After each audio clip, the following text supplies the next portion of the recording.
And welcome, ladies and gentlemen, to another episode of the We Love Gymnastics podcast, hosted by Michaela Loves Gymnastics and Addicts Garza. Addicts will be here very shortly, very shortly. 10 minutes, y'all. 10 minutes. 10 minutes until we interview Kathy Johnson Clarke. Baby, when I say I am so excited, I'm not gonna miss this one.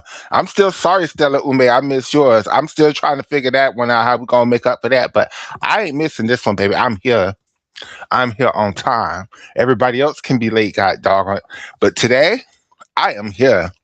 Um, and I'm so excited. This is one of, if not possibly going to be my favorite guest. No, I can't even, I don't know. But on the string of fucking hits that we've had lately, this is another one. This is another one. So Addicts will be here shortly. I decided to jump on so we can start on time for once, you know. It's very rare that I I am here on time. That is so rare. And Addicts had the studio set up and I'm so happy. Like I'm just geeked over the moon. Geeked over the moon.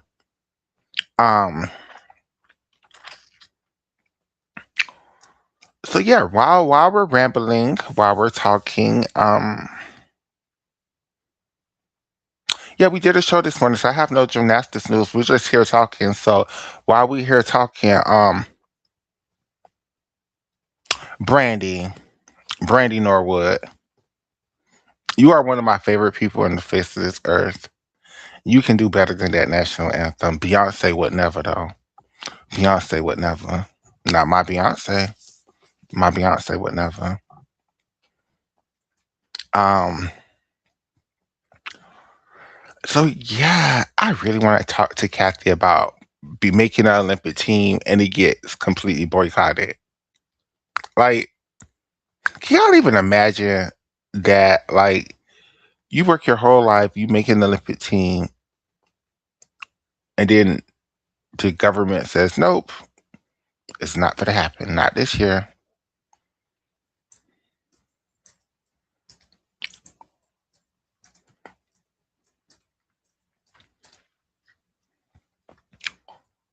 Also, about all the years of commentating, being the voice of gymnastics for so long, like all of these things.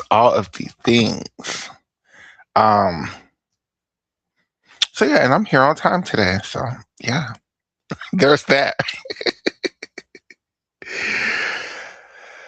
Um, so this is what Addis does when he be vamping to y'all. He just be sitting up here just waiting, huh?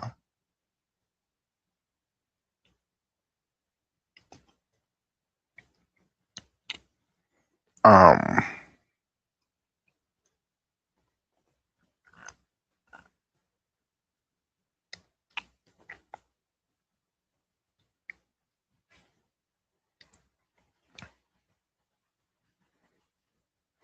y'all are really giving Ashley Miles a lot. Like y'all is giving that lady a lot with no evidence.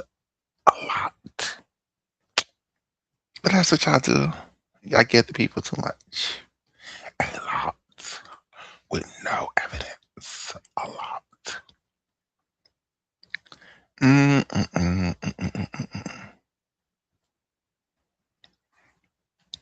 Yeah, that's kind of close to my face. I don't like that. I don't like that at all. There we go. That's a lot better, girl. That was too close to your goddamn face, girl. But see, this is what happens when you get on time. You get to fix the things. Can y'all hear me? Okay. Because it's always me with the damn technical issues. Is there a little buzzing noise in the background? Because once again, it's always me with the technical issues. And they're going to add it. I think he's adding himself. he's adding himself. Oh, Jesus. Added. You see, when people get me out of my character, I have to be rushing and whatnot. Oh, my God. I'm just happy that this time I'm here on time. Right. Okay, let me bring up the wheel. And I did get your questions too. I didn't get them inside the wheel bit. We can have your questions. Yeah, no problem. My God. You know me, I'm a freestyle unity type of girl, so. You are. You are. Okay.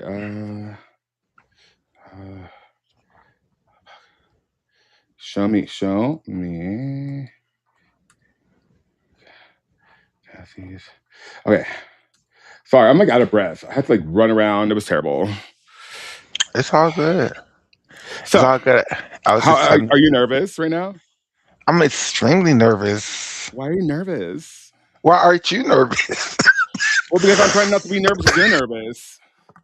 I don't want to be nervous because you're nervous, so I'm trying to not be nervous for both of us. So now I'm like, it's kind of that's what I feel. So like, since you're nervous, I'm trying to be not nervous. And like my shirt's all wrinkled because I forgot to put it in the right setting in the dryer. It's whatever. We're just gonna carry on. We're just gonna carry on.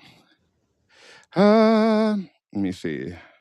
Okay, being coated. Okay. Are you really nervous? Like for real? For real? Your mic. Yeah.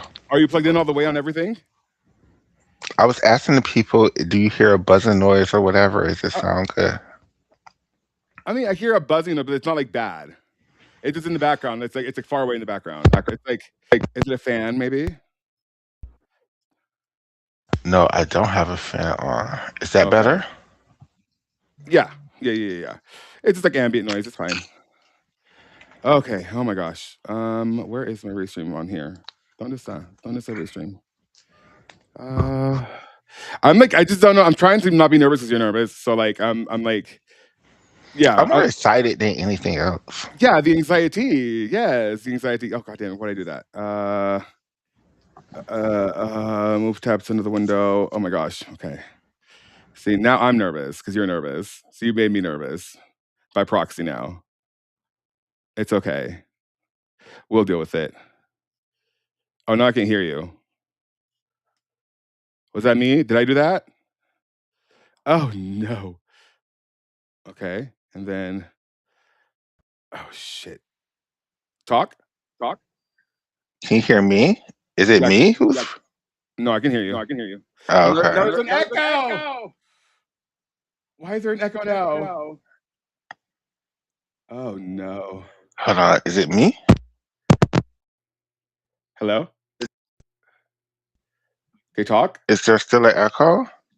No. Is there still an echo? It's gone. Fantastic. It's gone. Oh, I nearly had a heart attack.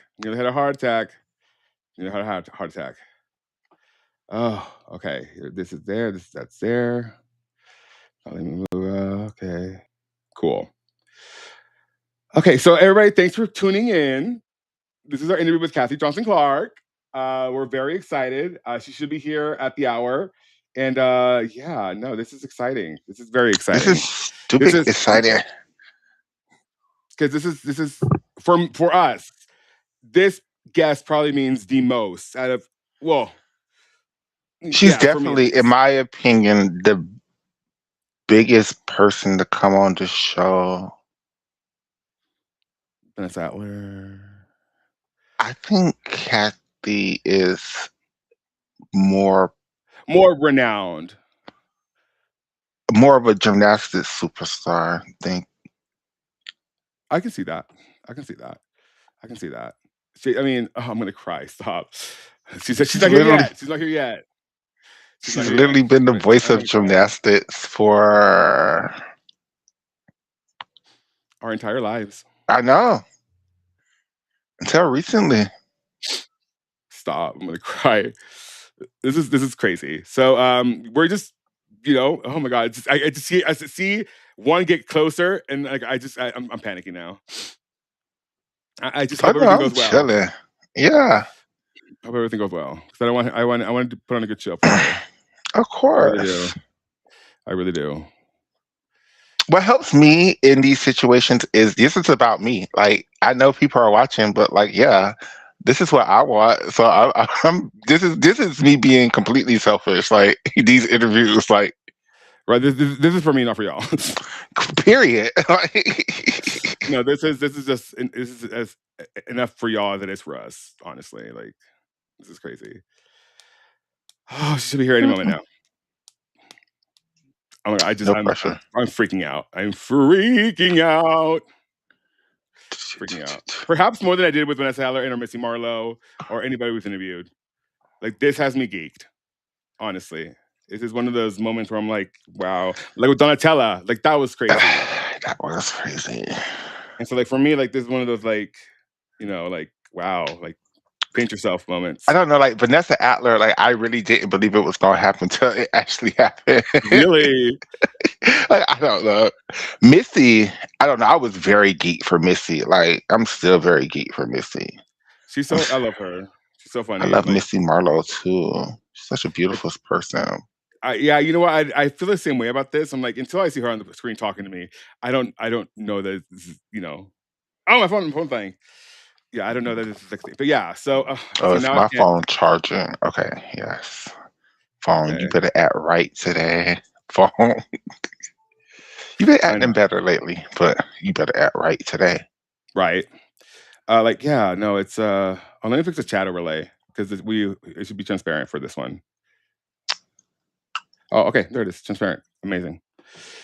Oh, Jesus, I'm just like I'm like waiting for the notification that she's joined the call. Oh, this is crazy. This is crazy. This is crazy. This is crazy. This is crazy. This is crazy. This is crazy. I'm gonna faint. Like my anxiety's through the roof. I feel like I'm gonna faint. Like I feel like stars right now. No, I don't. I'm kidding. But also perhaps. I don't even know what to say. That's how like gagged I am right now. And I rarely have no words. Out of both of us, I always have something to say. But this time around, I'm just like, oh, I know. like this is crazy. Mm. Oh, did she message me? Or was that you? That was not me. I don't think.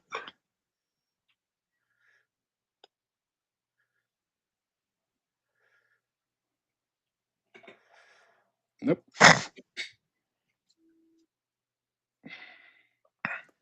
This is crazy. And we're never silent. So we're I both know, really right? nervous. You know we're both nervous when it's like this. Okay, let's talk about something until she Yeah. gets here. I don't know what to talk about. Oh, she's online, so she should be joining any moment now. Um, Yeah. So, I guess one thing I really want to ask her, especially, is that experience in Cuba. Like, girl, because that was the year I was born. ouch. What? Is that bad? No, you're just trying to age shame me. I'm not age shaming you. I'm just saying, like, 91. That was me when I arrived divine into this world. So, Mm. and I just heard that meet was a really hot to be in that arena, and it was like the energy must have been through the roof. I mean, Latin people are very, very passionate, so I can only imagine being in like the first time ever in that sort of location, like with those athletes, that back and forth, like. Also, we could talk about that. 96 Worlds in Puerto Rico. The great, Oh yeah. the great on the hot rivalry of Gina Conchia. Was that the world where she lost the vault title? Hmm. My God, I still cannot. I'm not over that. I'm not over that. I would never besmirch the name of any athlete, but God, like Gina Gojian should not have won that. I love her, but she should have not won that. That should have been Anya Hatch. That double was spectacular. Are you kidding me? Are you kidding me? And that before that still hurts me. Cuts right through me. By the way, I finally came to terms with Barney not being real. So there's that. I took my time during our little break to really like kind of come to Jesus on that. It's okay. I realize that he is an imaginary dinosaur. I don't accept it. She's just having trouble getting on. Oh no. Oh no. Uh Resend her the link. Let me send you another link. Okay. Do copy invite link and here. Boop. And boop. Why is it set for for 7 whatever UTC? Wouldn't it be some shit if she can't get on because the restream is just like it's too much, because it is too much for some people. The restream is like loading on your phone. No, remember, yeah, mine freezes when I'm like on the road. She's like, I can't do restream it. for sometimes restreams is Trying the girls. trying the girls all of the time. Should we? I don't want to change studios right now. It's too late, and we're already live. It's okay. We'll just try. We'll see what happens. If nothing, no, I don't do that. We can call our messenger together. If anything, we could just create another studio real quick and pop it up again. Or just call it through Messenger and like put the Messenger video on here. We'll figure something out. We'll get this interview done. We surely will. Oh, I hope it works for her. Oh, I hope it works. Oh, I hope it works. Please don't do this to us. This is so unprofessional. No, well, especially if you never had the restream thing before, because you got to go in and you got to create a. Do you have to create an email? If you don't, you can just join. You just have to create your name and stuff. Yeah. Okay. It's been so long since I've just got on as a guest on Restream. I'm so nervous. I hope this works for her. I hope this works for her. I hate it. Technology. Oh, I hope this works for her. Oh, I hope it works for her. Oh, now I'm shooting bricks. Live. There There we go. Yeah, there she is. Yes. Yay! Now we can't hear you. Okay. No, we can't hear you. Go to the little gear and do sound output settings. Oh gosh. Who is at my door? So much is going on. Welcome to a live podcast versus a recorded podcast, everybody. And this is the problem. Well, at least we know that she's there. Yeah. And see, I live for all of this stuff. I'm mortified. I live for it all. That's why I like live TV, because I live for all of this stuff. I'm mortified right now. I can imagine as a viewer, people are like, "Oh shit, look at Michaela and it's just so damn nervous over this." I'm mortified right now. I hope she's able to get it together. Oh my god. Oh, come on, Restream.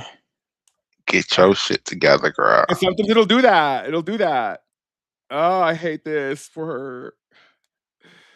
Oh, I hope she's able to figure it out. Oh, I'm mortified now. Oh my god, I'm mortified. Oh, I'm mortified. Yeah, we got to learn how to do tests before we do these things. I hope it works out for her. Maybe if she doesn't get on camera. No, it's an audio thing. Like she has to put the audio output, or no, audio input to her phone. Oh, there she is. Oh, hopefully it works. Can you hear me? Can you hear us? You can't hear. Okay. What you're gonna do is go to the little gear below the video, because you can't hear me either. This is so. Oh, I'm so nervous. I'm nervous too. Oh crap. We will figure this out.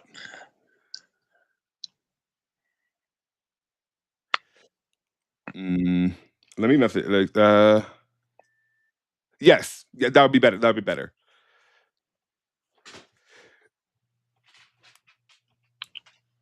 Okay, let me message her and say,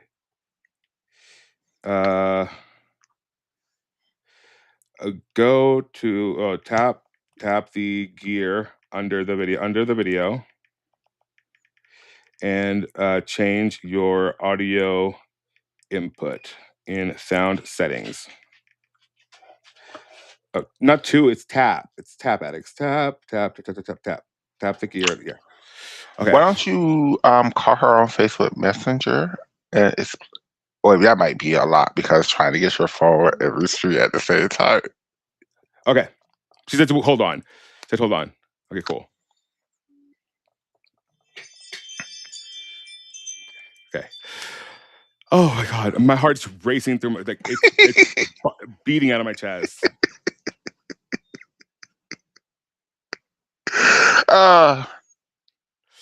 Like, I'm having anxiety right now. I am too, but I live, but I'm very so much having anxiety turning because red. this is the same thing that happened with Albert Batista. Like, I'm turning red. I'm turning red. Alba Batista. Batista. Why do I keep saying Batista? Because Bautista is a Spanish last name. Okay. Bautista and Petisco. Yeah. Oh my God. My cheeks are red right now. There she is again. Oh, hopefully this works.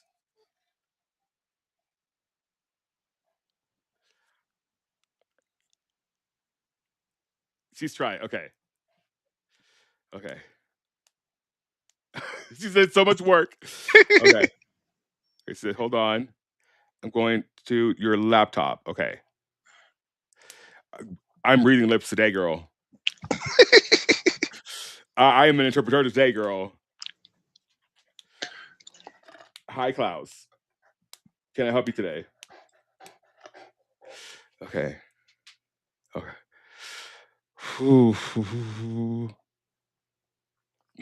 Look at her light. Yes, ring light. Yes, Diva.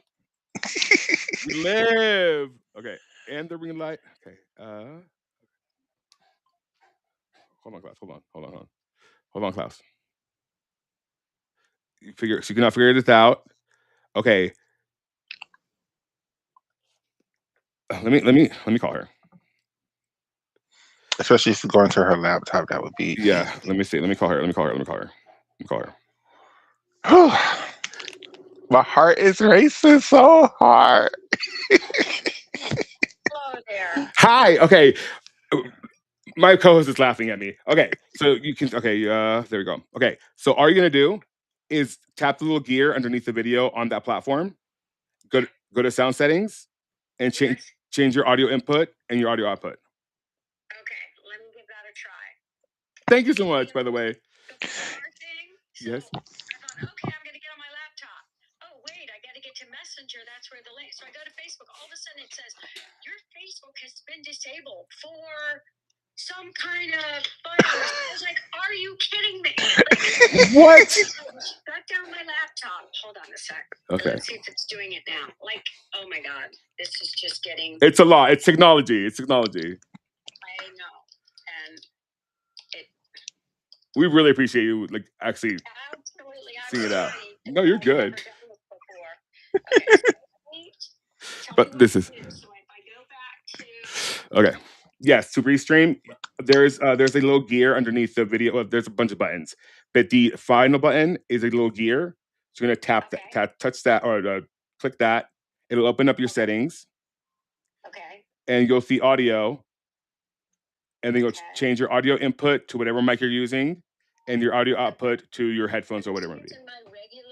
I'm using my regular, because we found that's just better. Mm-hmm. My regular, I don't use headphones. So Okay. hang on, let me go. Do I have to hang this up? Yeah, we can hang up it. Okay. So let's hang up. I believe in you. I believe in you.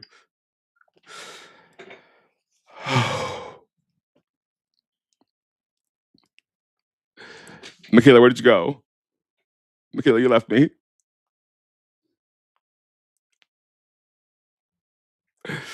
Michaela, where'd you go?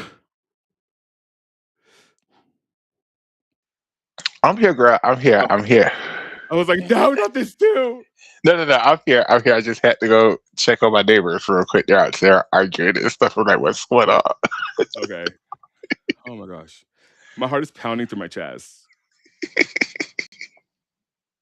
But this is me. This is the energy that I love. This is why I like live things because you don't get this from you. You would never see this. You would just see the perfected question and Yeah. part. Yeah. You would. I think this is amazing. It shows that people are real people. Like the behind the scenes stuff of what be going on. Like Yeah, because perfectly curated stuff. I'm just like, girl, I want to see the outtakes. What happened? Oh Lord! But like my chest is like my heart is pounding to my chest. Like I that know, was I got kind of starstruck. Like I wanted to cry then and there. I know.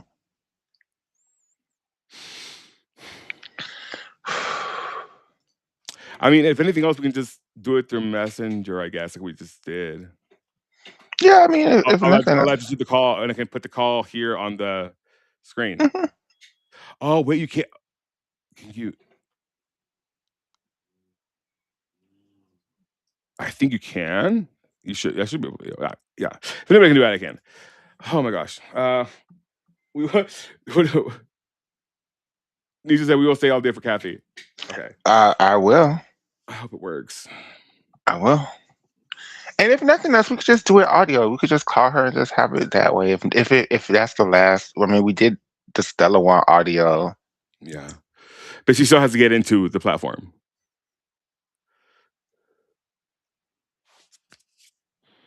I hope it works.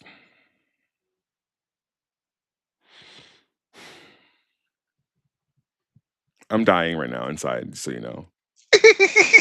I'm atheist, but I'm praying hard right now. I'm gonna start doing the rosary. Wow. Uh, it's gonna work out. Like in this moment, that this is when I definitely need a cigarette. Like I'm just like, ugh. Yeah, that's how I am. Any sort of anxiety, I'm like, you know what? I'm gonna smoke break. I'll be right back. I feel that. I really feel that. I was really proud of myself at nationals, but I did not get up to smoke a cigarette at one time. I'm proud of that too. Right. I'm Although very. subsequent years I have done that. I'm just like, you know what? I'll be right back. The OU year, I was like, you know what? I'm gonna be right back. That was a lot. That OU year was a lot, man. Like, I'm not kidding. When you could hear a pin drop in that arena, I wish you would have gone so hard. I wish you would have gone. Are we going this year? Yes or no? Oh, absolutely not. Yeah, I thought about it. It's just not. The liquidity is not there, darling. Yeah, no, absolutely not.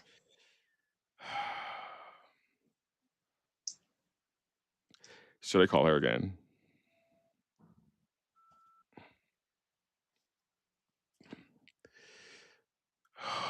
Okay, my heart's stabilizing. Oh, but yeah. So yeah, I was this lady who's running for office here in Plainview made a video about me because I called her out and called her some names for trying to besmirch someone else's. I don't even know the man she's trying to besmirch. But yeah, I may have called her some names. Oh And wow. then when she was disagreeable, I just blocked her, of course. And then she made a video about me. And so of course I made a video and reply, and that was not nice. Like, don't come for me. I'm not the kind of person. Like, Period. I've turned a leaf, but if you get me out of my socks, I will react a certain way. Is that bad? I don't think so. Are you? Are you? My heart's so like I'm just rambling right now. I don't know what to say. I'm just poor Kathy. I hope it works out. I hope she's not like me and be who will quickly be like, fuck this shit. I'm sure. No, I'm hoping. She's not. She's an Olympian. She'll see it through. Hopefully. Technology. Technology, yeah. Technology be Technology, yeah. kicking all of our asses left Do and it right. at any given day. It takes no prisoners. Klaus, we talked about this. You have to go eat your food, papas. You were rolling around in the dirt, weren't you? You are covered in dirt. What happened? He does this all the time. He just like rolls in the dirt sometimes, like on his back, just rolling around. See, he looks like a dirty boy right now. Look at dirty boy Klaus. Klaus, please. The biggest interview of our life is happening right now. Well, attempting to happen right now. Oh my god, I'm nervous. I'm falling. I'm there. I can feel my heart in my foot. I would say feet and foot came out. Oh, okay. So if she can't get it together, what I'm gonna be willing to do is I will let you do it. You have my questions, Why do you and have to you go? just no. I'm just saying you could do it with her on Messenger. Like you could have a No, we're conversation. adding you to the call on Messenger. You have How? Messenger. You can do group But I calls on couldn't Messenger. do it with not on my phone. Not if I'm doing the show on my phone What do you mean? because I'm on Restream on my phone. I will show your feet on the screen because I'll join from my computer and we'll still be in the conversation on Messenger. And I'll just show the video on the computer. Like I'll share my screen of what I'm seeing, which is going to be S3, regardless. Oh, okay. There she is. She's still trying now on laptop. Okay. It's waiting for host to join. Wait, what? What? It must try send her the link again because it must have sent her to a different. Let me see. Did you send her to this show? Because Yeah, I did. Was it this link? 'cause I know Restream does that too sometimes with the Right. pre-planned shows. It's like to not send people to the right link. Well, she already joined. It's weird. Well, it just yeah, it does that sometimes, doesn't it? Yeah, Restream. I love you, but sometimes you Gosh, carry on. You're cheap. You're cheap. don't call her cheap. You're cheap. I should have closed up my other applications. Okay, hold on. Now After Effects is being weird. Hold on.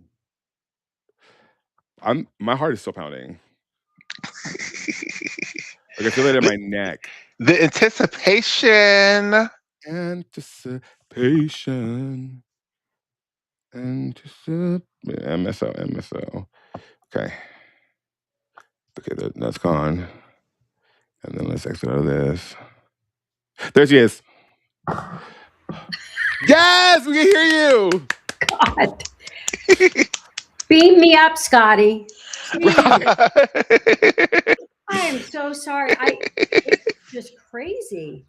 No, I know. It's technology is crazy. It just and it doesn't get easier after this. I know it won't. Yeah. Now my dog is now gonna start chiming in. Oh, He's I down have a there. Saint Bernard who was right here earlier. Oh, good. Yeah. No, because he's down there going. I'm like, yes, it's a gremlin. There's a gremlin in here, and I have no idea how to get it out. And I have Cujo, so it's okay. You know, it happens. What kind of dog is Cujo? A Saint Bernard. He's a Saint Bernard. Klaus, come here. Oh here. my Come God. here. Look, just like Beethoven. Oh, Yeah, he's just like Beethoven. Yeah, come here. Yeah, come on. Sweet. Oh He's my huge. God. He's huge. He's huge. Okay, get up. Get up. I love you so much. See that. Okay, son. Okay, son. Oh my gosh. Okay, son. I love you Okay, so much. that's enough now. Yeah, that's enough for now. My gosh. Anyway, ladies and gentlemen, this is Kathy Johnson Clarke. Kathy Johnson Clarke.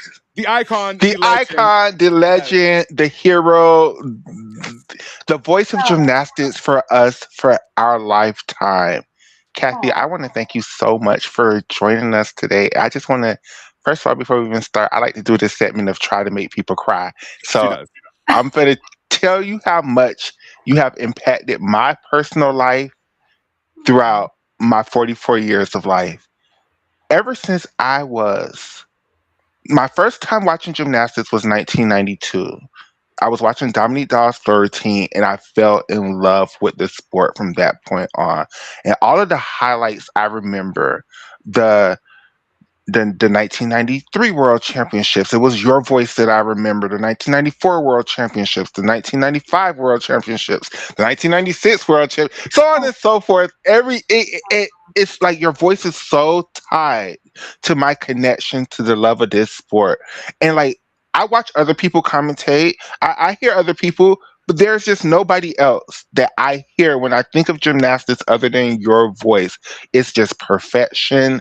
Your the way you analyze things is just perfection. And then when I got to be older and I got to go back in time and watch you and watch your progression as a gymnast and see how your story led you into being the great commentator it was, it's just such an inspiration to me as a human being, because always in life people were telling you you were not good enough to do this and not good enough to do this, and you've always overcome that in the most graceful and the most elegant way, and you've never left no stone unturned. You never burned bridges. You just were yourself, and that is just so special to us as the fans. That is so special to me as an individual. Just having you on the show, I told Addis before, you're the biggest person in my opinion that we've had on this show. I thank you so much, and I hope oh, you have a wonderful time talking to I us. think I think I died and just went to heaven. Like I don't even know what to say to that, except that you know what it is. It's a heart to heart connection, um, and when you're somebody who wears your heart on their sleeve, which I do, I can't help it. I'm also my heart is like my engine, the the everything. It's a computer, the engine, it's everything. The car won't drive without my heart. So um, when I talk about gymnastics, obviously I love the sport, always have. And I'm reminded of when I was a little girl. Maybe this is just who I've always been. It's like I'm the little girl who runs downstairs to see what she got for Christmas, and there's a pile of horse manure there all over. And I, with joy and just utter delight, go digging through it, digging through it, digging through it. And everybody's watching, like, what is she doing? And I was like, with all this horse manure here, there has to be a pony. Always looking for the pony.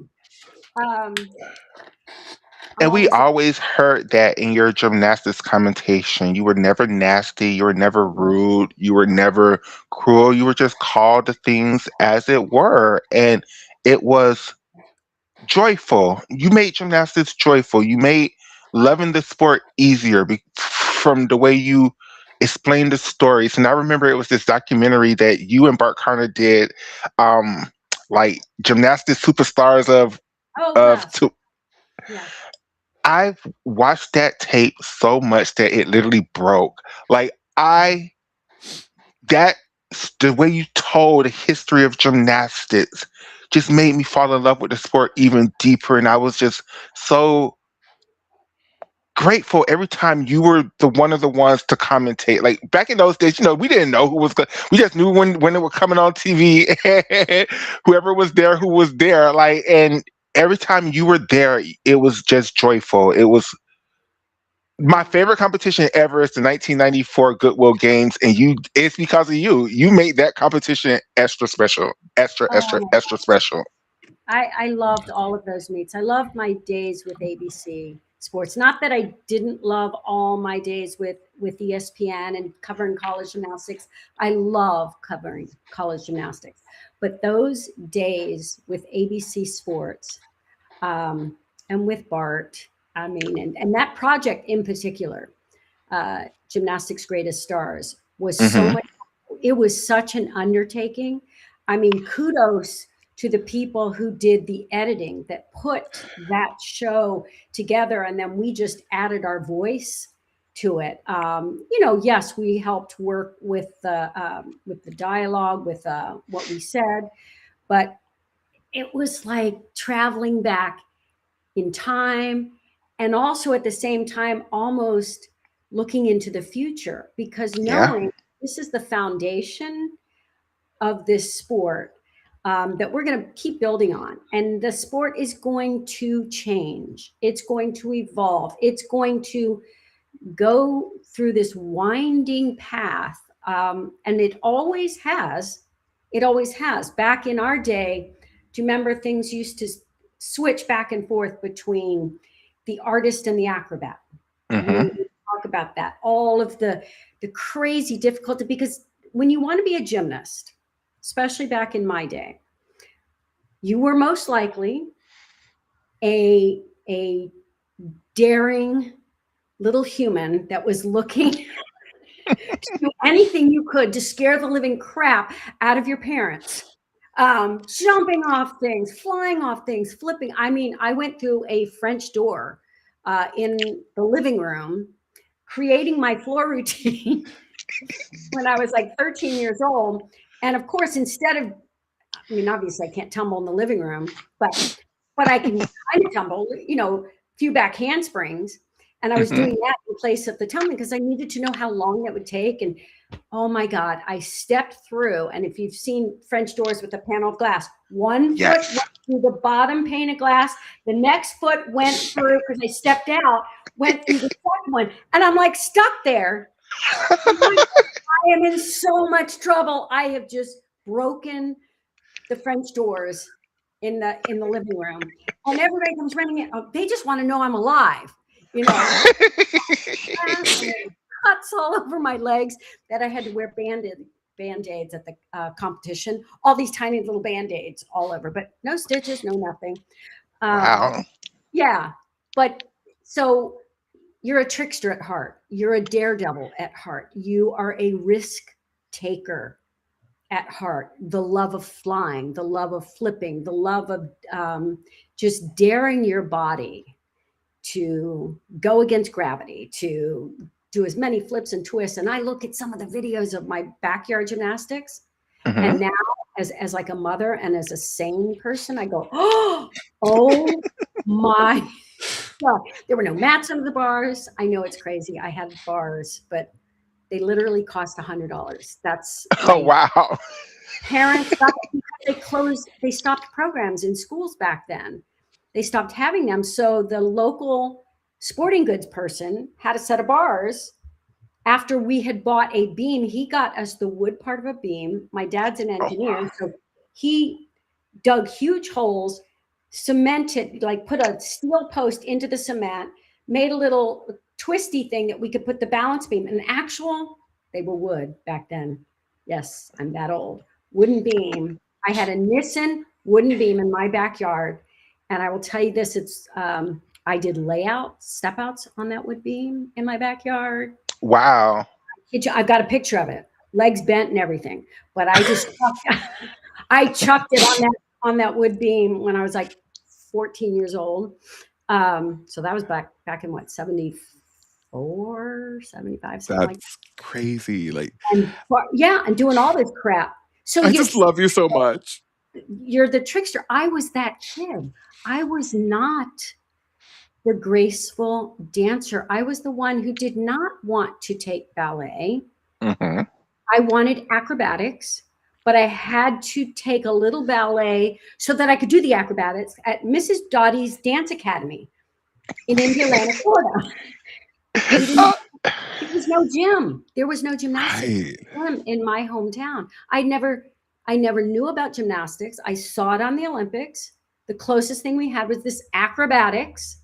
So I took that sort of. And then in 6th grade, I did a little show for the 6th grade at the end of the year and did chest rolls because I was really flexible. I was a cheerleader, you know, and I did walkovers and back limbers and back walkovers and all this stuff. And the gymnastics coach from Hoover Junior High School was in the audience because one of my classmates was in the show too. And this was her daughter. So she comes up to me and says, well, when you come to Hoover, you should join the gymnastics team. And that's how you started? I went during the summer. I met my friend there. I walked into the gym at Hoover Junior High, and it was Coach Dettner and Mrs. Singer. And they brought me out on the floor. He taught me a back handspring first day. And this was where, if you've heard me tell the story of my final beam routine, what I said in my head. So when he taught me the back handspring, and he said, you can do it by yourself. And then he would hold on to my shirt, because I didn't have a leotard at that time. It was just a shirt. And he twisted it up and he held it. And he says, so if you miss it, that leotard comes off, shirt. Like, no, he was joking, but I was like, okay. So I threw it. And then he says, okay, by yourself. And before I went, he went, do or die for Hoover Junior High. I did my first back handspring by myself, rode my bike home, was so afraid I'd forget how to do it before I got home. It was about a 1.5 mile ride. So I'd stop in everybody's yard and throw one. And then I'd ride, I'd ride, and I'd throw it. And I got home, did my back handspring for my family in the yard. And I was 12 years old, starting junior high school, my first experience in gymnastics. No idea that most people start much younger. As Nadia told me, bless her heart, when she goes, you didn't start till you were 12? You're done by 12. Well, that's what she said. You're almost done by 12. And she was 2 years out from competing at the Olympics in 1976, making history. And I'm just learning my back handspring in the yard. Wow. Yeah. So that's why the do or die for Hoover High. That's what sticks with you. So back to the heart. I fell so deeply in love with this sport.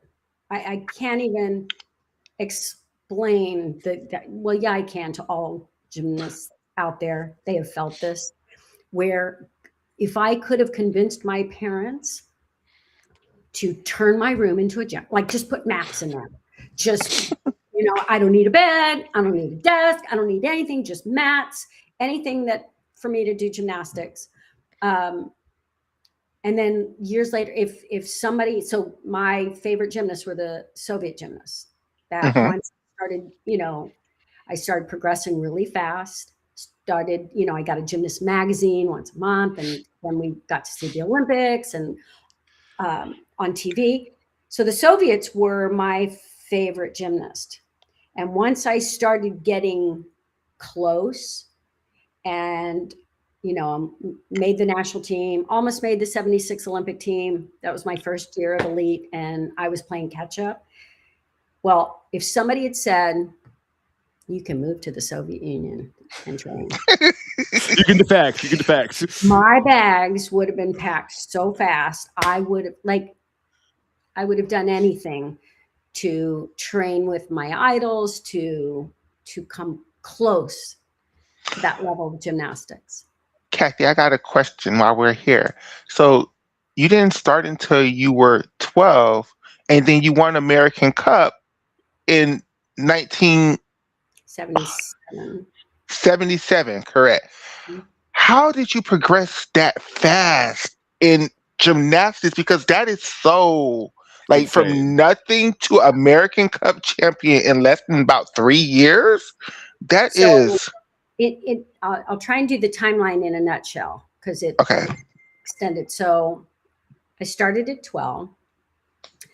The first year we just competed in like little local meets. I remember my first meet was the hands and feet tumbling meet. That's what it was. And I won. You did tumbling pass, a front pass, a back pass, and a mixed pass. And because I was a cheerleader too, so I was cheering, and I'd do round off and probably 25 back handsprings across a basketball floor, just rapid.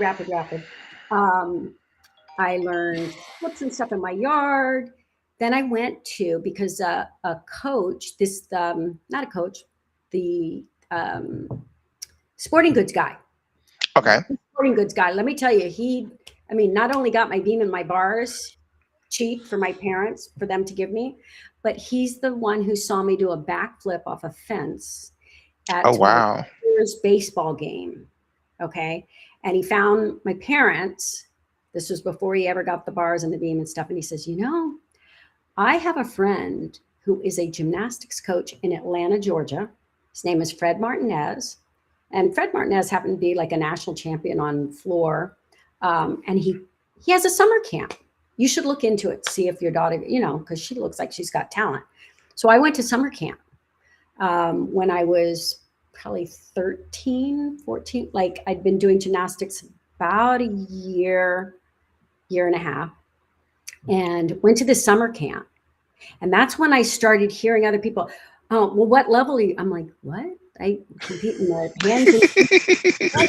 gymnastics meet or whatever. And these little local meets against the other junior high school. Like we had Hoover Junior High School and Delora Junior High School. And so we'd compete. Then I heard about compulsories, which I called compulsoraries. Whatever. And they were beginner, intermediate, and advanced. Well, I was already, like, I could do some of the advanced stuff. So after going to this summer camp, which we had planned to go 1 week, that's what we could afford, my parents. My mom drove me up there. We stayed in a little Days Inn and went back and forth to the gym. And at the end of the week, the coach says, God, she's so talented. Can she stay another week? And my mom, she calls my dad and she says, gosh, she says she's so talented. She could be this. And, can she stay another week? I don't know if we can well, we just have to do it. That's what they said. We'll just do it. So I stayed another week. Well, then he asked, can she stay the third week? And I'm like, please, please, please, please. And it's like my mom needed to get back home. But this family let me stay with them, and I stayed 2 more weeks. Well, wow. learned so many tricks in that summer camp. And not only that, here's what I will tell you. This coach, though he saw the talent and all I wanted to do was just learn more and more and more and more tricks, he stopped me, me back in, because all of my technique was nothing. Like I learned these things by myself. I did everything wrong, like everything wrong. I was just kind of a hacker, and tiny, like tiny. I don't think people realize I was 4'3" when wow. Teensy. 4'3". Then I got up to 4'4" and 4'5". I was 4'6" when I started 10th grade, which is when I moved away from home to go train with this coach. After they taught me the compulsory routines. So you asked me how to go this fast. I did advanced compulsories, which is kind of like your level 10 now. So okay. Actually that. 3 meets, state, regionals. I ended up qualifying from regionals, placing second to junior nationals out in Hayward, California. Wow. And I was like, and of course we have no idea what we're doing. And this coach can't travel to California with me. So my dad took me. My mom and dad took me, and my dad coached me on the floor. He knew absolutely nothing. I finished, I still have the score sheet. Okay. That's so crazy. Second to last, third to last, because we flew out the day before. I didn't even get used to the time zone. The meet was so long because they had 1 million people in there.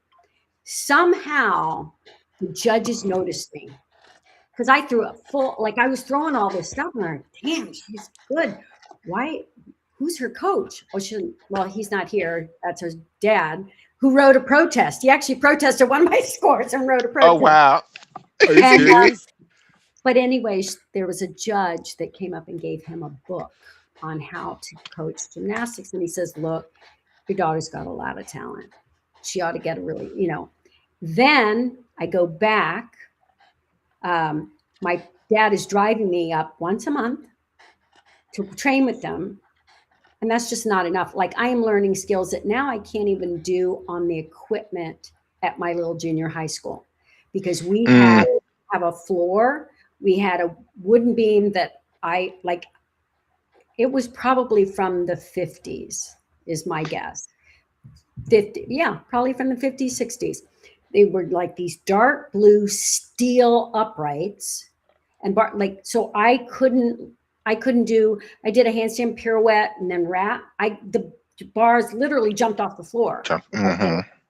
So driving up there once a month to train, the young family that was a young woman that was coaching at my gym there, where I was training once a month with coach. She was only 23 or 24 years old at the time, newly married. She asked her husband, if her parents say yes, can she live with us so that she can train full time?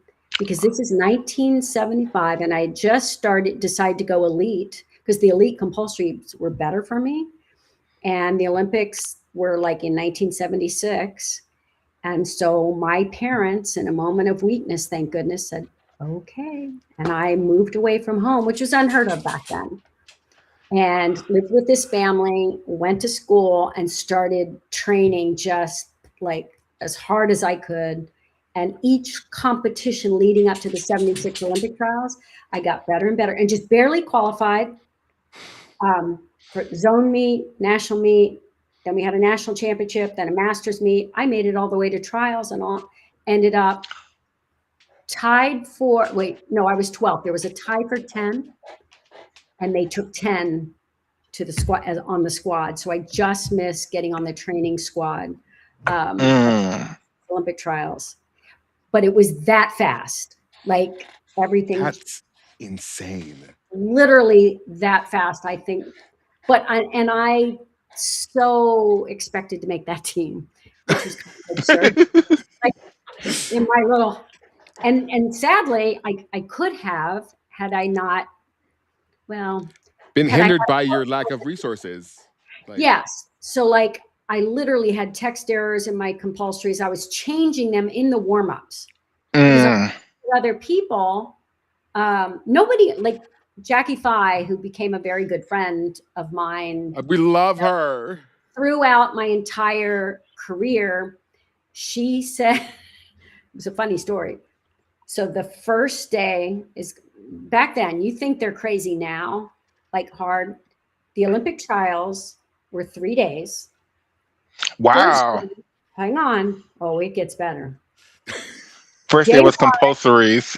Day one was compulsories in the morning, optionals in the evening. 8 events, okay? Compulsory in the morning, optional in the evening. Then the next day was compulsories again, and the next day was optionals.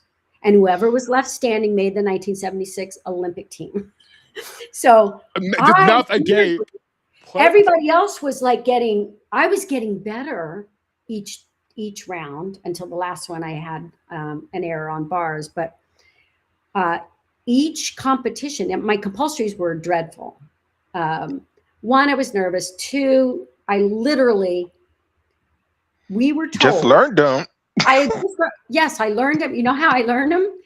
I drove up. I told this story to the University of Florida gymnastics team a few years ago.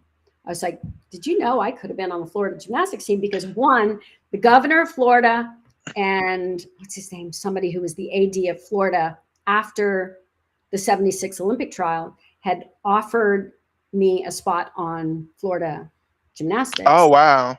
But prior to that, Sandy Phillips was the coach there. And my parents drove me up along with my coach, and she taught me the 76 compulsories in that gym, in their training gym at Florida. Because I lived I grew up in Florida and then moved to Atlanta to train. So I learned the compulsories from Sandy Phillips. And apparently everybody could tell. It's like, did Sandy Phillips, like, you look like Sandy doing it? I was like, well, of course, I did it exactly the way she taught me. Yeah. So anyways, I was almost dead last, first day of compulsories, first round of compulsories. In optionals, I was like 6th or 7th. Oh, wow.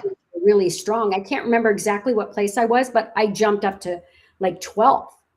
And then next compulsories, I dropped back down to like 14th, and then I jumped back up because the next day, like if you had combined my optionals, I was top 6 or 7.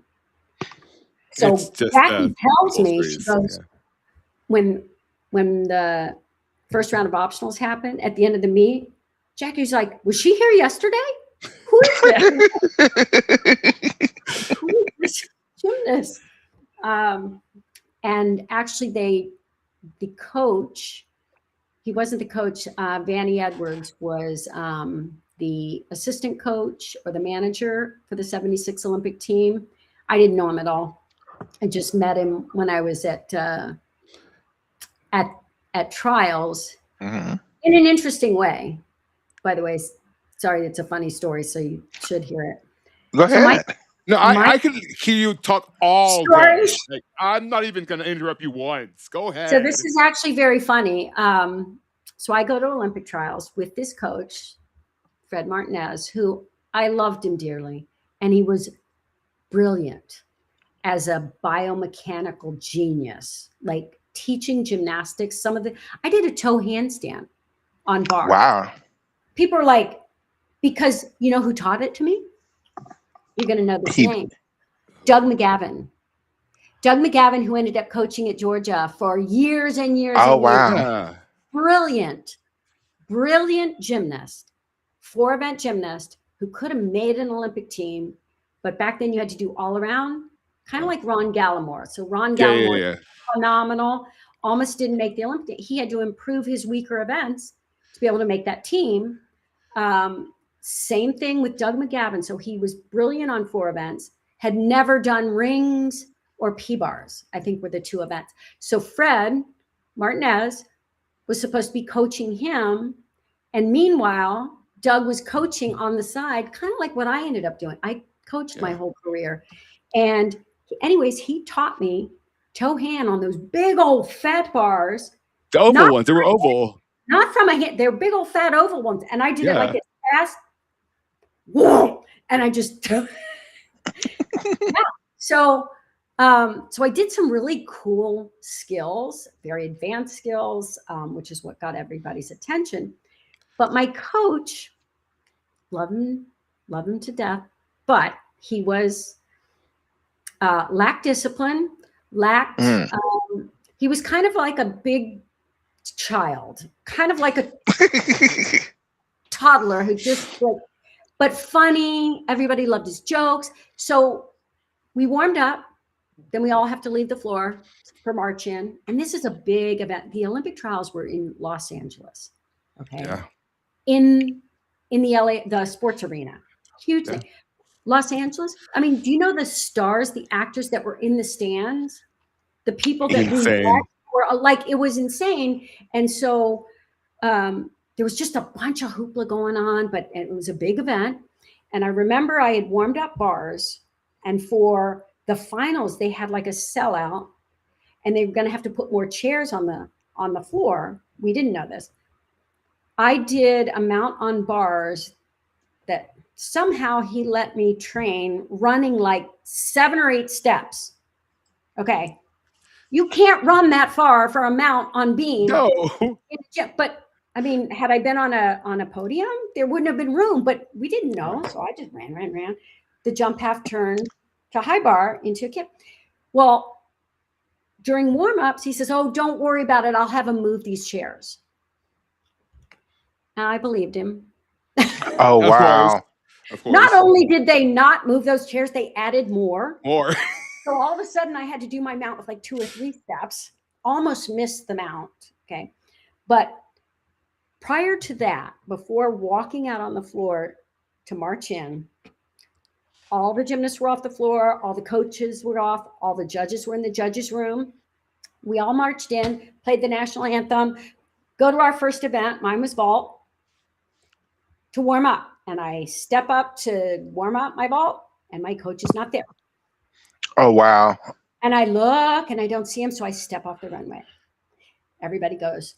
I step back on the runway. My coach is not there. I step off the runway. I literally have one more turn. Okay. And I step on the runway, and this person steps on because he's been watching this whole time. And he goes, "How many feet to set my board?" And I went, "Of my feet." 5 of my, however, they're like this bit, like this, but 5 of the, so he goes, "Oh, well." So he sets the board, and I ran into a vault, and it was good.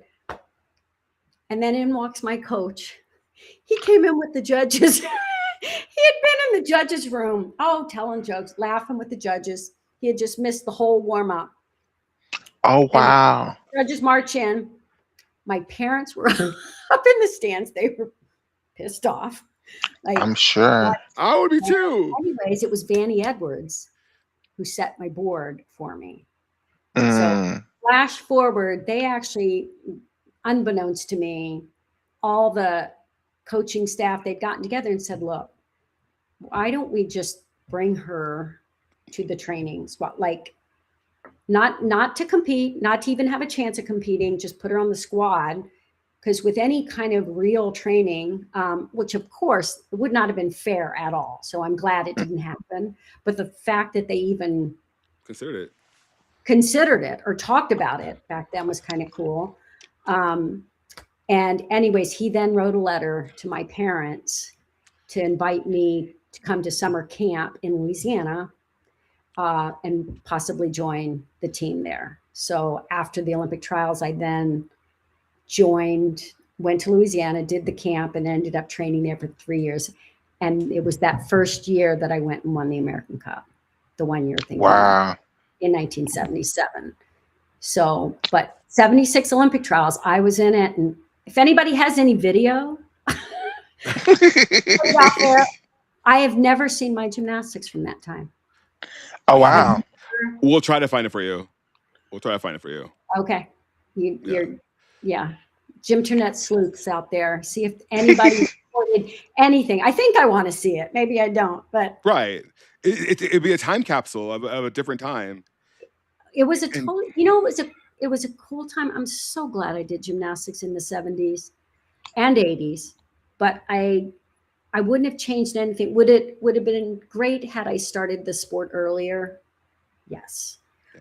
To take full advantage of my tiny, strong, athletic, like thinking of me back then, because one, I was a little, I played all the other sports. I had 4 brothers. So I was just and track. So track was my first, I was a sprinter.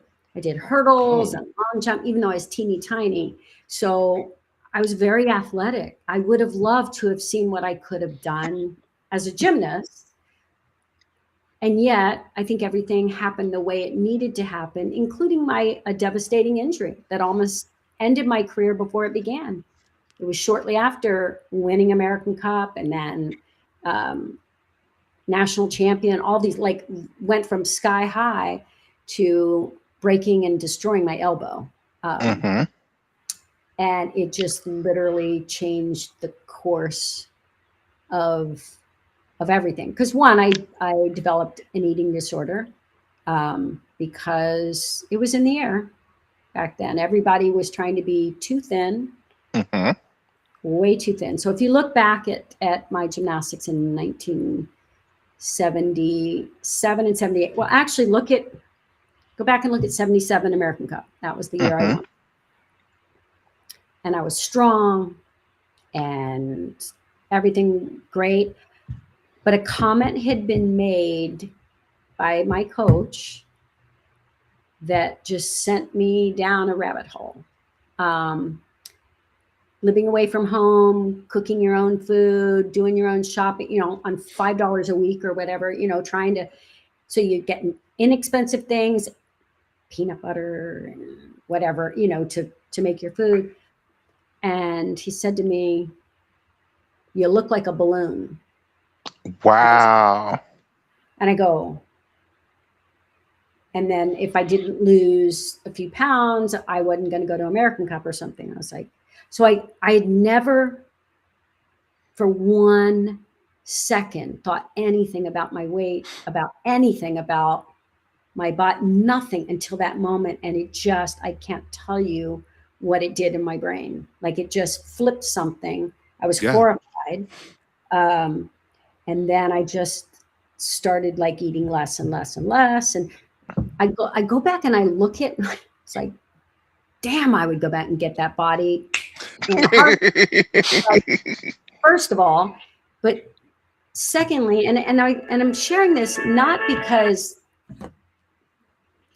like so many gymnasts have lived through this. So many athletes. I developed an eating disorder, so I had bulimia. It almost ended my life. So I get it. Yeah. I went down that road too, because you're trying everything to be perfect, everything to be what you're supposed to be, like what to make your dream come true.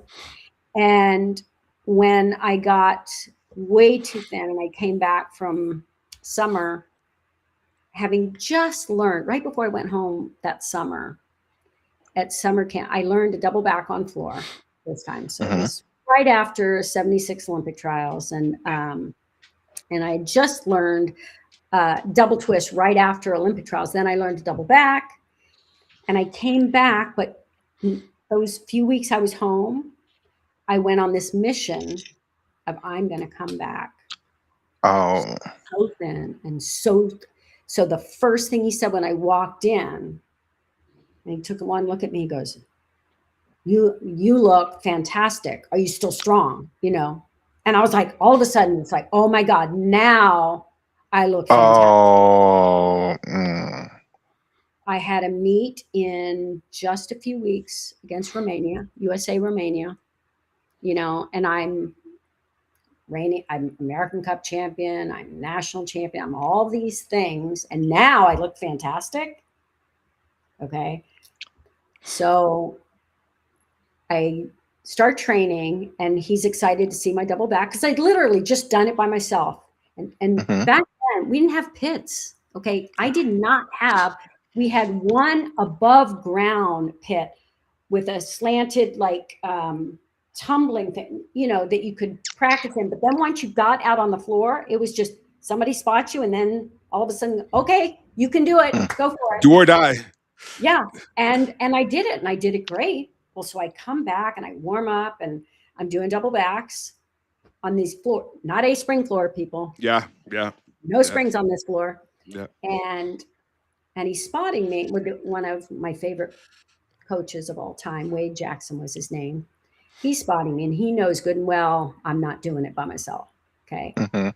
And the other coach, my head coach, Fanny, says, is she ready to do it by herself? And both at the same time, I said yes. Wade says no. No. I said, I'll be fine. I'll be fine. Like, I'll just go harder. I felt the pressure to, you know, prove yourself.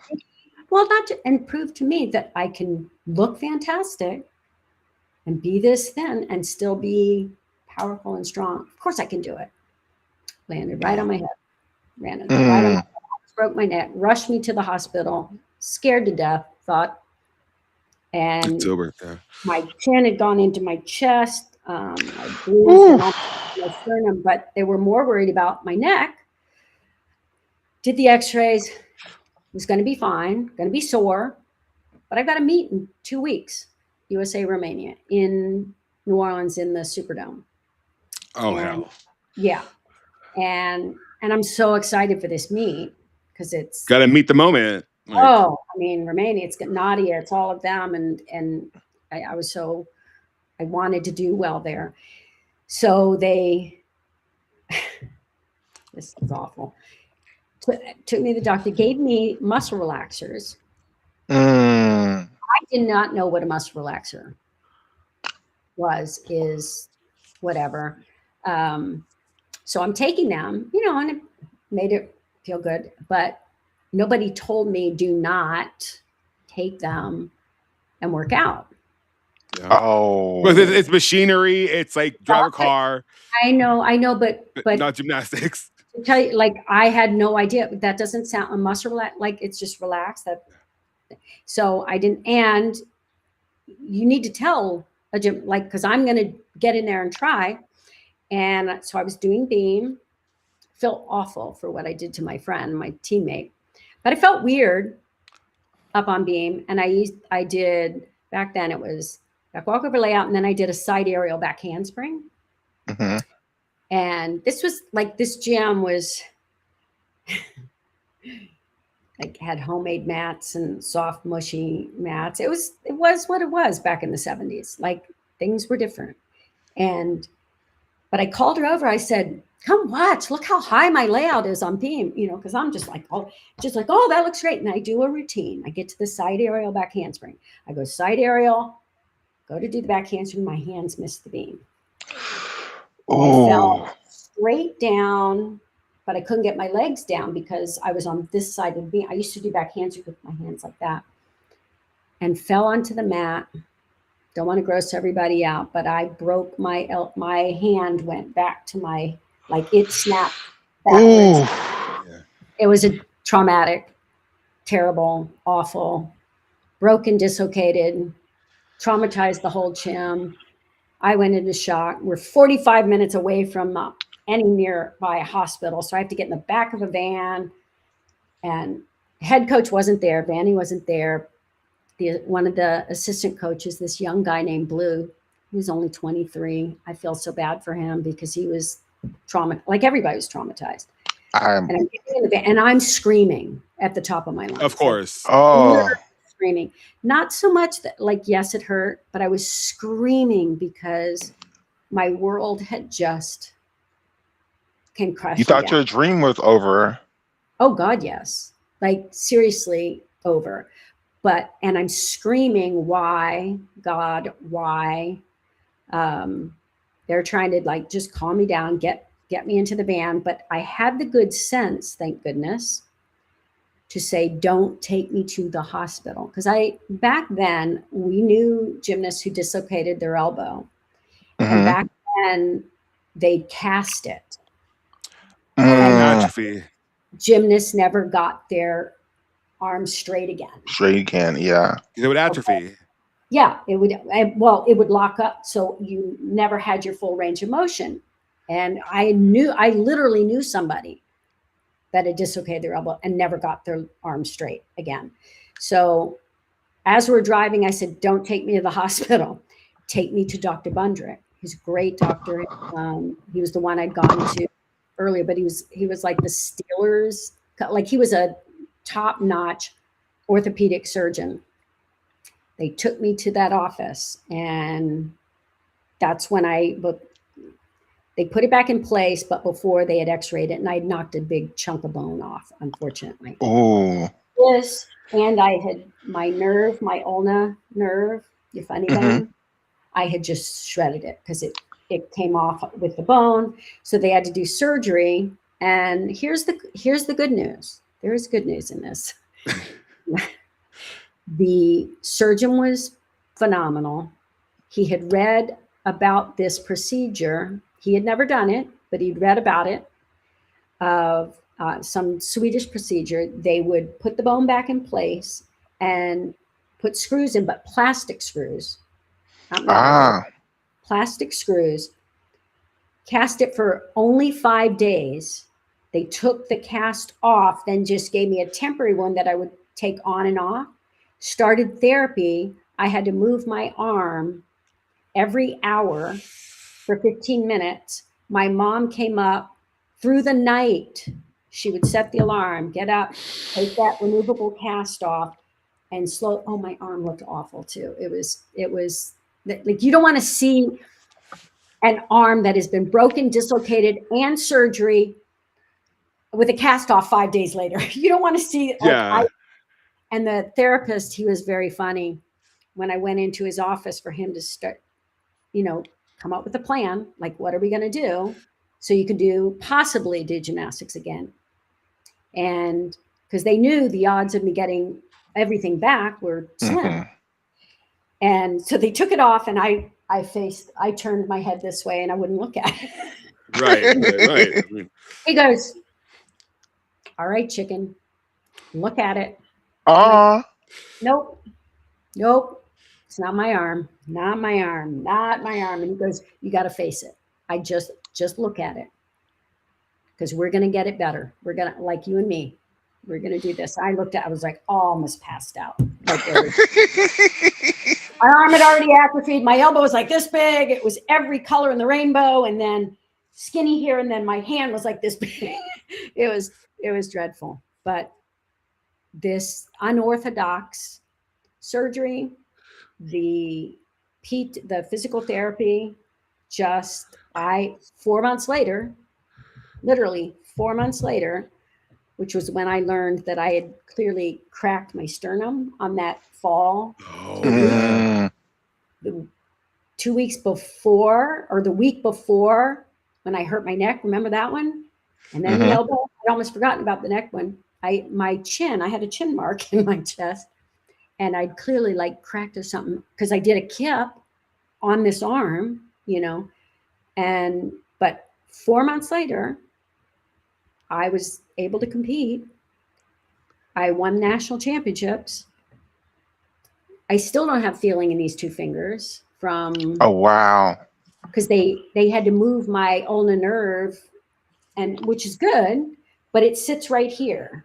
So nobody can touch my elbow. I can't put my arms down like this because my nerve is right there, and these two fingers are just kind of numb. So I had to just learn how to work bars again without really feeling. That's insane. It actually is because when you I feel like I'm not that person. It's like that Mm. was another just life that I happen to know this person's history really well. uh, but I no, understand. yeah. Then after that happened, um, you became one of the first American gymnasts to win an individual medal at World Championships on floor exercise. What Mhm. was that like? What was that like at Worlds? What was that like being one of the first? In my opinion, you were the first. It was between you and Julianne McNamara, like who brung USA Gymnastics to Yeah. where it Forefront. is. Yeah, because like There were in so going many into of us in that time period. It was a phenomenal time. If you look at our 1979, so 1978, to answer your question, mhm, what did that feel like? So one of my all-time, if not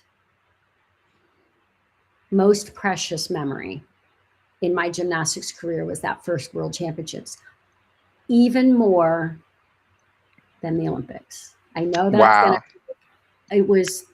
It was sweet. It was when you're living your dream. Because I'm on the same floor now with those Soviet gymnasts Right. that hmm I admired, and these were oh yeah, my Shaposhnikova. God, Okay, Nadia was there in Romania, but Shaposhnikova, Elena Mukina, like these were the most. Legends. Yes, Nellie Kim, Love. um, all of them, and to be on the same floor with them, I literally couldn't get enough. Like I wanted to do my floor routine because it was such a special floor routine to me. The coming back from the injury hmm that probably should have ended my career before it started, but I was able to come back. People did not know I was starving myself, um, that I was still struggling. Like when I look back at the photos, it is kind of alarming. I was so thin. I was so thin, but worse than that, I was hungry too. And my energy was, but I just enough to have the energy to get, and I had a phenomenal meet. I ended up eighth in the all around, eighth in the world with the best gymnasts that I had ever seen on ever. the planet. hmm Um, and to be up there with them and then to qualify for finals because the audience, Yep, because the audience wouldn't accept the score the that I low was. score that you was given. So I followed Nadia, who was not at her best. Nadia was struggling. Like after 76, 1977, 1978 were hard for Nadia. So she was not at her best there. She still was Nadia. She was still phenomenal, but it was not the Nadia of 76 there. So her floor routine did not have the difficulty. It didn't. I mean, and she wasn't in her top shape. So I followed her um, in the all around competition. all-around finals. And because we were back to back, and she got a 9.85, I think, and then they went 9.8 for me. So, or 9.75. I think they went 9.75. I'm not good at remembering the numbers. And then the audience just started whistling and wouldn't stop. And we're on live, ABC Wide World of Sports. That was back, like it was live, and they have to go to other events that were happening around, like, so they would go back and they'd come back and they're like, well, the audience is still, it was like 17 or 18 minutes that they would not stop whistling, which was their version of booing. Right. And then, just so people understand the backstory too, 1978 World Championship was the first competition that that Israel competed in after the massacre. Okay, so you're talking 5 years. That's a very short period of time. So they were in our rotation. We trained with them, literally men with machine guns. Okay. Wow. Yes, today's AK-47. Like, we're standing there at our practices. Okay. So I have that big memory. Well, because of this, the guards came up and were standing near me. And I'm like, why, you know, as they're booing, and I'm looking at it, I was like, I can't do anything. I didn't tell them to do this. You know? Like, I don't know what to tell you. Like, what am I supposed to do? You know, and they weren't asking me to do anything, but I didn't know that. They're just standing there, you know, they look like police officers standing with me, like trying to get me to do something. And then next thing I know, my teammate goes, she starts clapping, and I turn around, she points, they've raised my number again. Raised my score to 9.9. And I was like, and that was what I did on TV. I went, what? What? Can they do that? Like, what did they literally all gathered around a camera? All the judges gathered around a camera. One of our judges was Greta Treber, who I don't think she was judging that bad. Sorry. You're good. You're fine. You're fine. You're fine. She was over there, you know, like, you look. So they looked back at the routine. That was like the instant replay. Phineas, hush. And raised the score. And then flash forward to event finals, because I qualified for event finals.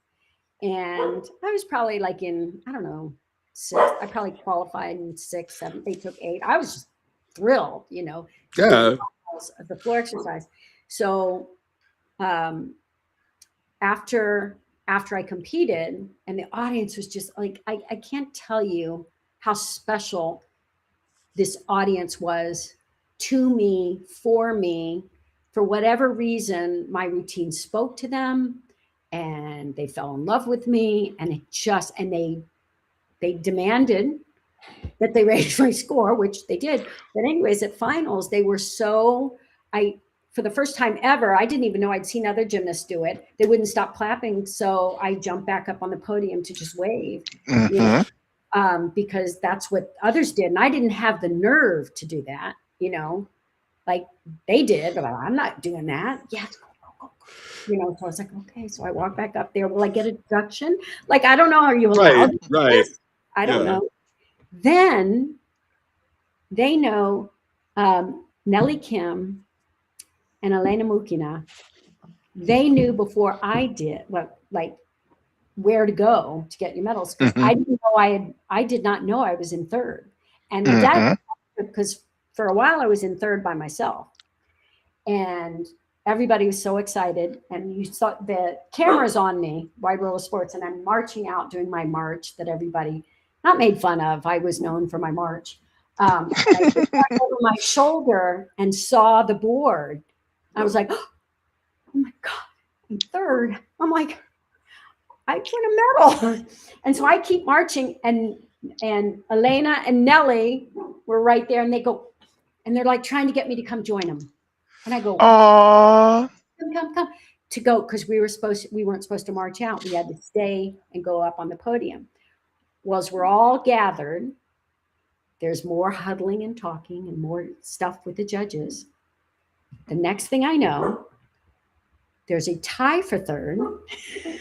Eberly. I remember I've watched this. Yeah, we watched this. Yes. So they raised her score 0.025, which isn't even illegal. Like nobody filed a formal protest because you don't raise a score by 0.05.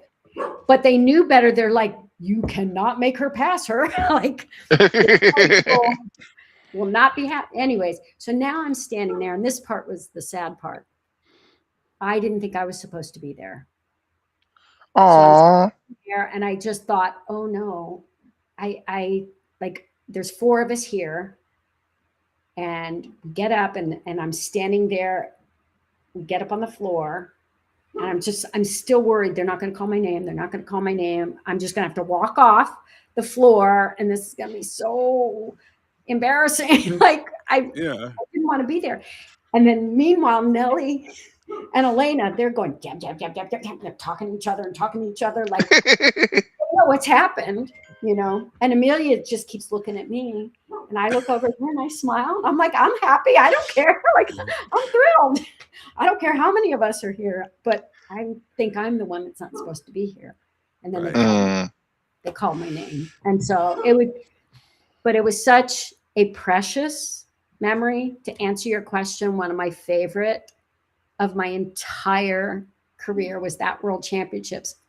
And thank goodness, because my world crashed after that.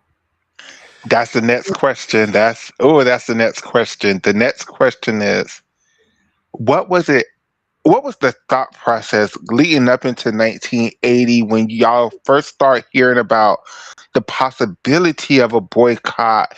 And like, you just missed out on the 1976 Olympic team. So now you're thinking 80, this is my shot. This is my shot. I have movement, I have medals, I'm national champion, I've won all of these things. This is my opportunity. And they just take it away. What was that like? So weirdly, I think for me, when I said my world crashed, it wasn't because of 1980. 1979 World Championships in Fort Worth, Texas, which should have been a phenomenal World Championships for the U.S. Our team was fantastic. Go back and look at Rhonda Schwant, one of the most talented gymnasts, and Marcia was on this team. So Marcia Fredericks, Rhonda Schwant, Leslie Piper, like we had such great gymnasts. Tracy Talavera and Julianne were not on the scene yet. They were not there. Okay. No. They could have been. They were too young. So Julianne was at our 79 World Championship training camp to show the 80 compulsories. Okay. She could do the compulsory bar routine like I did the following year for balance beam. You know, they were planning ahead, and Tracy made the team, but she's 12 or 13, like, you know, so she's too young to be on that team. But that was to come. 1980, we were priming for 1980, and 79 in the US, Fort Worth, Texas. We should have been phenomenal. Rhonda Schwant went down with a knee injury. Out. Almost this, like it was the same week in training, I hyperextend my knee, doing handspring front step out through the double full. And we were doing back-to-back routines to get just endurance. So I was pushing hard, and I hyperextended again, no spring floors, nothing. It's my middle pass. I go down. I have to go see the doctor. It's not swollen or anything, but I heard, like, I knew this is like, no, it's this isn't good. I drive myself to the doctor in my Wow. 7 Volkswagen stick shift. Please. It was my right knee, so it wasn't clutch or brake. It was gas. It was the gas, so I could drive. But that's what you did back then, 1979. Thank goodness the coach or the surgeon there was a phenomenal doctor. He was the Chicago Bears doctor, orthopedic surgeon, and so he examines it. He goes, it's pretty stable. So it's not ACL. It's not anything like that. So I was like, okay. He says, but there's fluid in there. And I go, really? It doesn't even look swollen. And he like rubs it and he pushes, and all of a sudden this big thing goes out. I was like, whoa, that's not good. He goes, well, we'll just take that. We'll get that. It brings this big old needle. So Oh like, my God. oh. And he says, he's kind of talking to himself, but out loud for me to hear. He says, so we're good if it's just clear. So it's just fluid, we can just, he says, if there's blood in there, then, something's torn, like obviously. Yeah. So I'm like, please be fluid. Please be fluid. And he's like, down. I like glance down, bright red coming out. Like, oh, that's not. He says, well, he says, we got a choice here. He says, if you were on the Bears, you'd already be in the operating room. I go, right. Like pads and all. You just, because you got to be back and playing. So I had surgery. It's like 5 weeks before World Championships, 5-6 weeks before World Championships. And I have essentially what the ligament and the meniscus, he says, not torn all the way through, just sort of like if you would chop into a piece of wood or into a cord and part of it, but still there's enough there for stability. I just have to clean it up, shave it up, and then we've got to do serious rehab. But you're talking like I didn't do gymnastics for 2 weeks, 3 weeks, Oh, hell. And try, and here's the sad part. So my move to Chicago to train with Bill Sands had been like I had learned pike full in, soup full, pike double back off beam, all this, like I was stepping up, like 79 should have been a phenomenal World Championships. Now we got to figure this out, like what of that can I do? Pike full in went out there was no way that I was getting that back in. So, and soup full, probably not. I was trying to do pike double back off beam though. I was doing that, but I get to training camp, and here's the unfortunate thing: when the United States gymnastics program was at that stage of really trying to figure things out, like how do we compete? How do we compete with the best in the world? So we really started with this push, a hard push. Looking back, we probably started it a little too far out, tried to sustain it for too long, but also took this phenomenal group of athletes, because this should have been a great team. We could have medaled, absolutely. We pushed, we got our compulsories up to a level where, because we wanted top 4. We wanted to be on the floor for finals with the top 4 teams in the world and have a shot. Guess what we did? We placed 4th after compulsory. So we were there. The problem is, this was kind of a silly mistake that we made. Our draw was bad. We got we had to compete in round 1, session 1 at the World Championships in our own country. It's like 8 a.m. Oh, okay? No. Oh. It's a terrible thing to do, but you can do it. It's compulsory. Yeah. You can do it. You know what we did this is when you let perfect be the enemy of good. Instead of saying it's one day. Yeah. It's one day. We can get up early one day and get through it and be fine. For 2 weeks, we trained at 5 a.m. in the morning.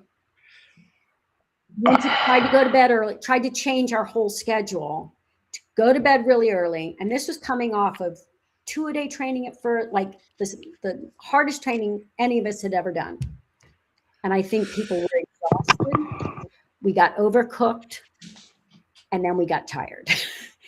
Then we had a phenomenal compulsory meet. But guess when finals are? What Now that time? we're on 8 a.m. No, finals for the big meet, it's in the evening.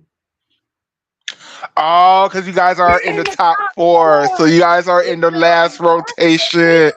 So y'all never trained for the evening We were session. asleep by the time the meet started. We were on the schedule. Oh.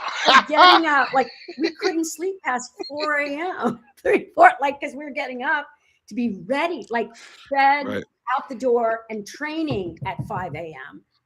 So now we're just, so honestly, we were cooked, we were fried, and the wheels came off the bus. We had a disastrous, and sadly, and he has since apologized. I stress this. Our coach was so frustrated and so upset. Like, he laid into me. I was the captain of the team, and it was just a mess. And that night, literally, I was up till midnight with him. Just, my dad went up to the room with, and my dad was upset. It was like, "Are you going to defend yourself?" And I just broke. I unfortunately just broke. I still had all around finals, and I made 2 finals. Newsflash: I made vault finals.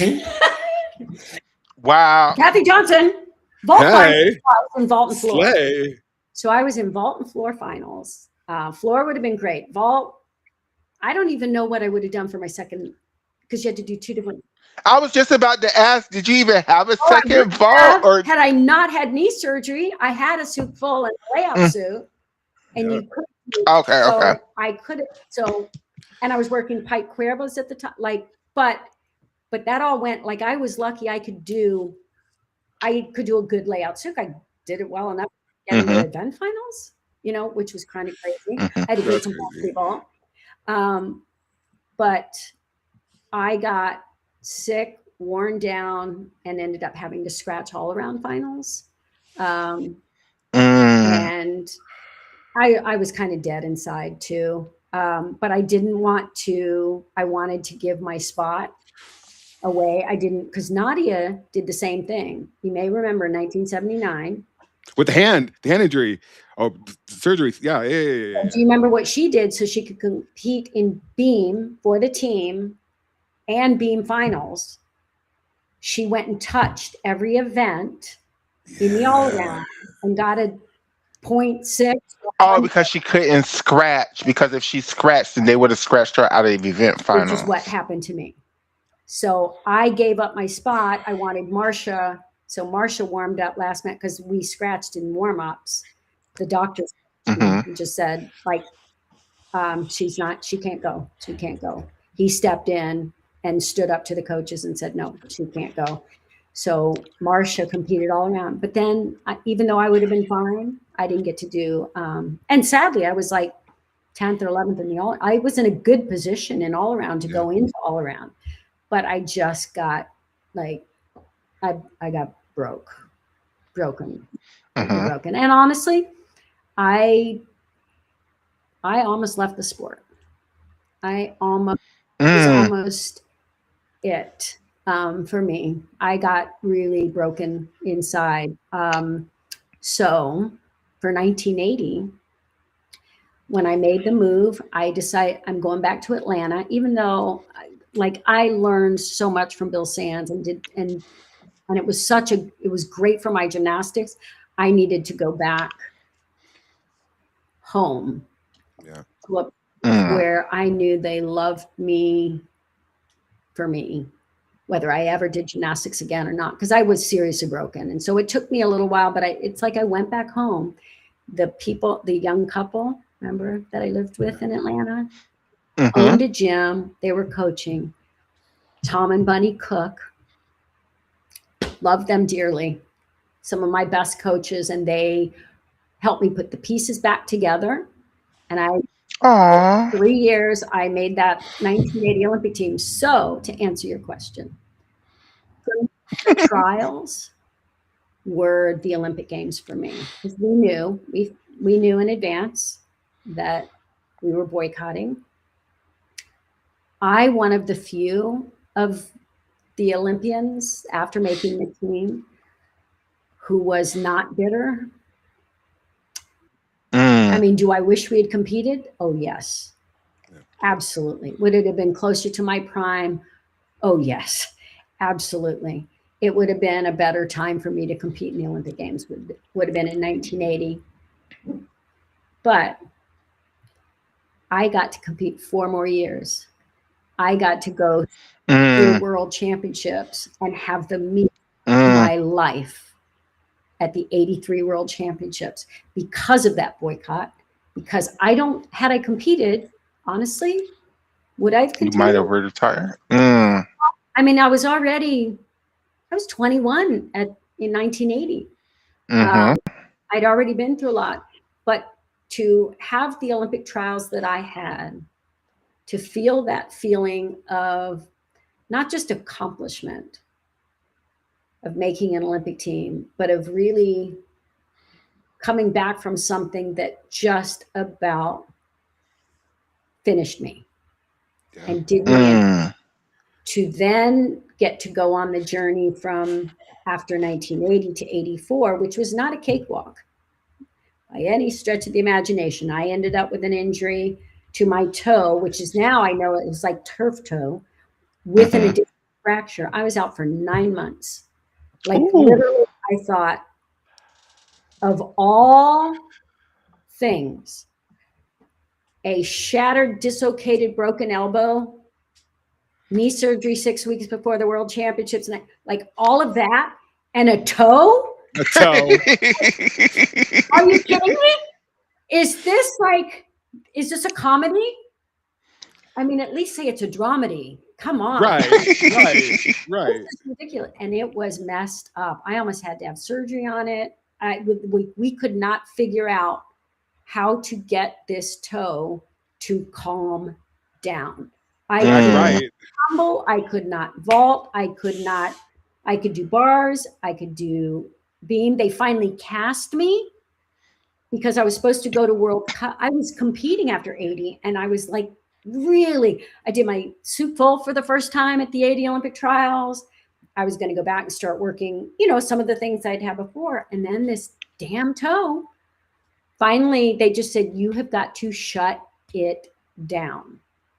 This is like, it's not only not getting better, like I couldn't walk normally. Anything. And then finally, when it healed, I made the move from Atlanta, a place I loved, a place that was home. I was coaching. I loved my kids that I coached. I did not want to leave them. But an alarm clock went off in me and said, I'll stay here. I'm going to slide into retirement, probably happily, maybe, probably not. And you went to Don Peters. Because, and I'll tell you what I told my kids, the kids I was coaching, because it broke my heart to leave them and try to explain to them why would I leave a place I love, where I was loved, where I had phenomenal coaches, but I was really the only elite there. Like there were others trying elite, but nobody. I needed to be pushed. I needed to be pushed. And I needed, sometimes stress is not a bad thing. No. And I make this clear. I understand. Yeah. Stress is good. It's when it becomes distress. And I felt, I know the difference.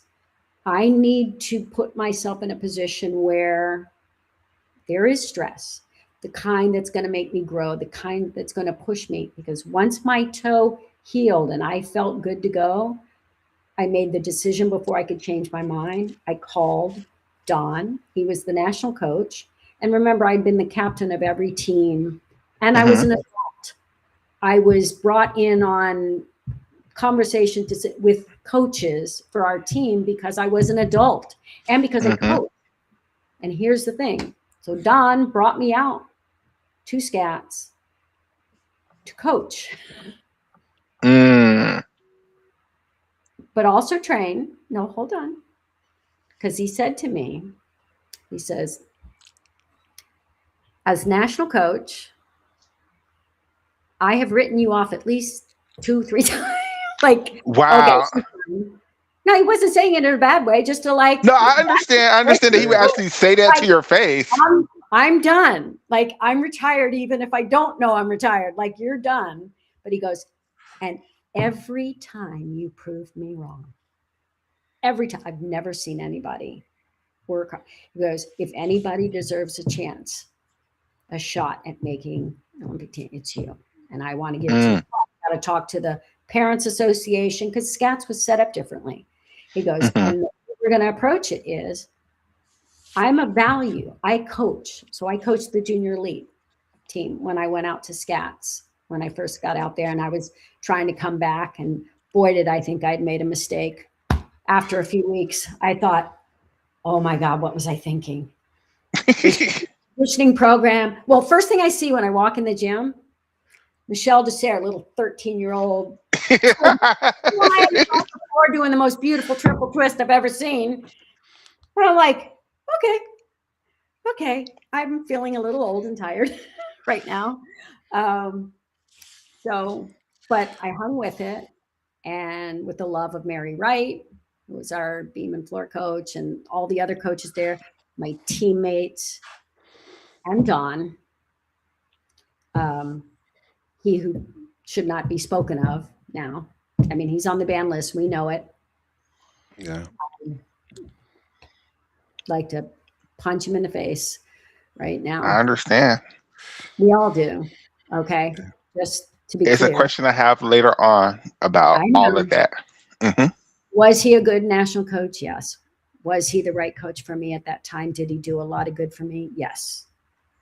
Did I know anything? Like, no. And it was horrifying. And I can't, so, and that is a sad thing that we can't, like, I have to just like separate him from.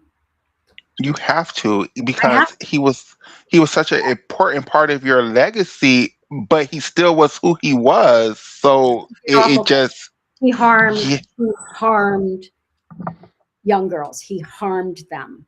I've had other coaches, like I've been harmed, but it was mostly my gymnastics. I was never physically abused. I was never sexually abused. I was never ever. But I know how it all happened because of our massive gray area that we created around when you normalize overtraining, when you normalize shaming athletes, whether for their weight or or being hurt or not being able to do what they need to be able to do. Maybe they're like, for whatever reason, what some people would say hard training. I know the difference. Hard training is a must. Training sometimes when you're tired is a must. Yeah. Training through injuries that are like Bill Sands taught me this when it was and there's a difference between an owie and an injury. Yeah. You would even ask, is it an owie or is that because if it's an injury, if it's something that's going to harm you potentially by continuing, we need to take a step back. I need to listen. Coaches need to listen and not just listen, but actually ask. Are you okay? Are you physically okay? Are you mentally okay? Are you emotionally okay? We're now finally getting to that where we talk about those things. But so I know all of these differences, but it got me to a place between 80 and 84 and it was because of the boycott that I got to go on a 4-year journey of growth.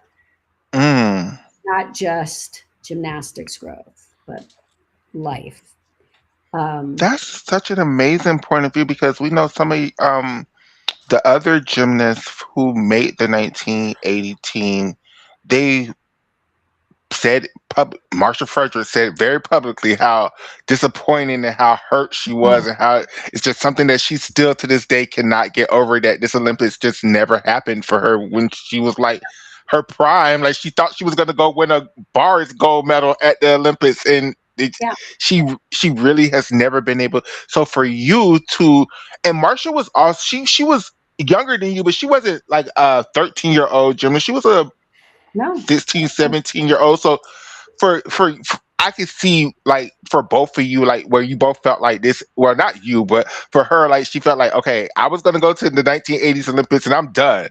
Like it's Yeah. done. This was my end of my career point. I can't even fathom holding on for another 4 years. What the hell? Like, so No, for I you, go ahead. and I'm so glad that the 1980 team was finally honored. Mm-hmm. 30, 35 years, whenever it was that they brought us all to national championships and honored us, because we were just the forgotten team. Um, and most of the gymnasts did stop after that. Marsha did. But Marsha was also, we later found out, was being abused. Okay? Yes. So the fact that she was able to do what she did, Yeah. but then at the end it's like, are you kidding me? Like, of course I'm done. I'm not, like, if this can happen and the Olympics are gone. So no, I mean, it was devastating. It was a devastating thing to not be able to compete in the Olympic Games. I'm so grateful that we got to have a trials, that we got to make an Olympic team, that our country honors our 1980 Olympians, even though they are not officially Olympians. Like if you go to the IOC, we're not recognized as Olympians by the IOC, but we are in this country. And Yes. most important, those of us who did continue, 3 of us went on and made the 84 team. We honor them. We know they are Olympians. They are Olympians. Mm-hmm. So it's a really important thing we do.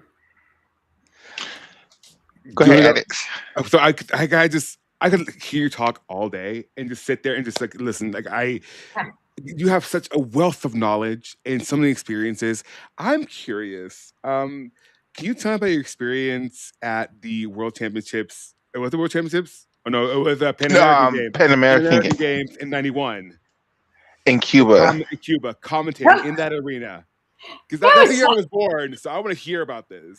Oh my God! So first of all, the whole trip was crazy, because I mean, it took an act of Congress for us to be able to exactly an act of Congress that allowed the broadcast team for ABC Sports to broadcast the Pan American Games, but because we were banned as a country from Cuba. No, we didn't have relationships with Cuba; they were not normalized. So, so the agreement was we would go, but we couldn't spend money. We couldn't, we gave them our passports, no money. Wow. So over there, you have no money. We were fed. The Cuban people are such beautiful people. Like, this trip was so special, meeting the people. Some of the people had parties in the street for us, and they made their own beer and their food, and they welcomed us, and everything was so good to all of us. And we brought things, even though we were told, do not give them, but they needed toilet paper. So all the different, so we just packed our suitcases, and then you just laid them out on the bed and left the room, and the house, they would just take them. That was what we could do. Okay. And then it was sweet because I was training for a marathon at the time. So I needed to get my miles in. And Gary Bender was our play-by-play. So it was Bart and me, and then Gary Bender, who's just a sweetheart of a man. Great play-by-play. I loved working for ABC Sports. I got to work with such amazing people there. And he didn't want me out running by myself in Cuba, So so he would go run with me, and I'd have to do a 10-mile run or a 12. And so I would run ahead and double back, and he just running, just kept me in sight. And then he goes, "Don't get too far away from him." And I'd come back. Poor guy, by the time he got home, I didn't realize he'd lost like 18 pounds. Oh, wow. I goes, "What happened to you?" Like, where's the rest of you when he got off the plane? Well, we were there for like 3 weeks because we covered Rhythmic as well. Oh, okay. We had to stay the extra week to cover Rhythmic. But anyways, we were out in Santiago de Cuba. So all the other events were happening in Havana. Yeah. Everybody was there. Communication was hard. We get in this gym. There is no air conditioning. None. It was hotter than Hades. And our attire back then, it was jackets, ties for the men. Okay. Shirt, jacket, tie. And I had, suits. Blazers.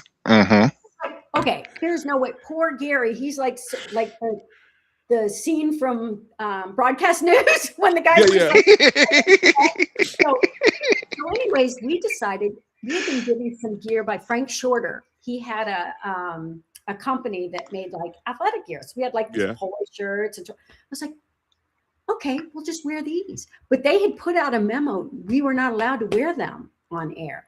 We didn't get them. Nobody told gymnastics out in Santiago de Cuba, like, we're out, we're not in the mix. Because everybody else is in the village and we're just out, and it's a resort area. So it's beautiful. It's out near the beach. Of course. Yeah. Nobody told us. So we show up on camera and you're not supposed to. I was like, okay. So what are we supposed to wear here? So now we've got to get creative. And I thought, all right, I had this pink suit with this purple silk, like, top that I wore underneath it. Well, I can't wear the jacket. Right.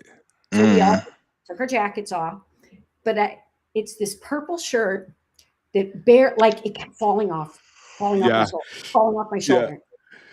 This is a great, funny story. I am all in. Art and I have been through it. So we're rehearsing our on camera, and it kept falling off, and I was like, oh gosh. So now we're live. We're literally live. Broadcasting our open. And he turns to me, bumps my shirt, okay, goes off, and I'm on camera, and I'm still talking like I'm trying to talk. Our stage manager is going, my bra strap. It's like, so I am on air with my bra strap, and it's like, is it a pink top with a purple dress? Like, whatever. And so the stage manager's pointing, and Bart, who's off camera, because now they're just on me. They're on me, but you can see he reaches over and covers my bra strap. We finished. That's amazing. Camera. And I'm sitting there like this. I go, did you just adjust my bra strap?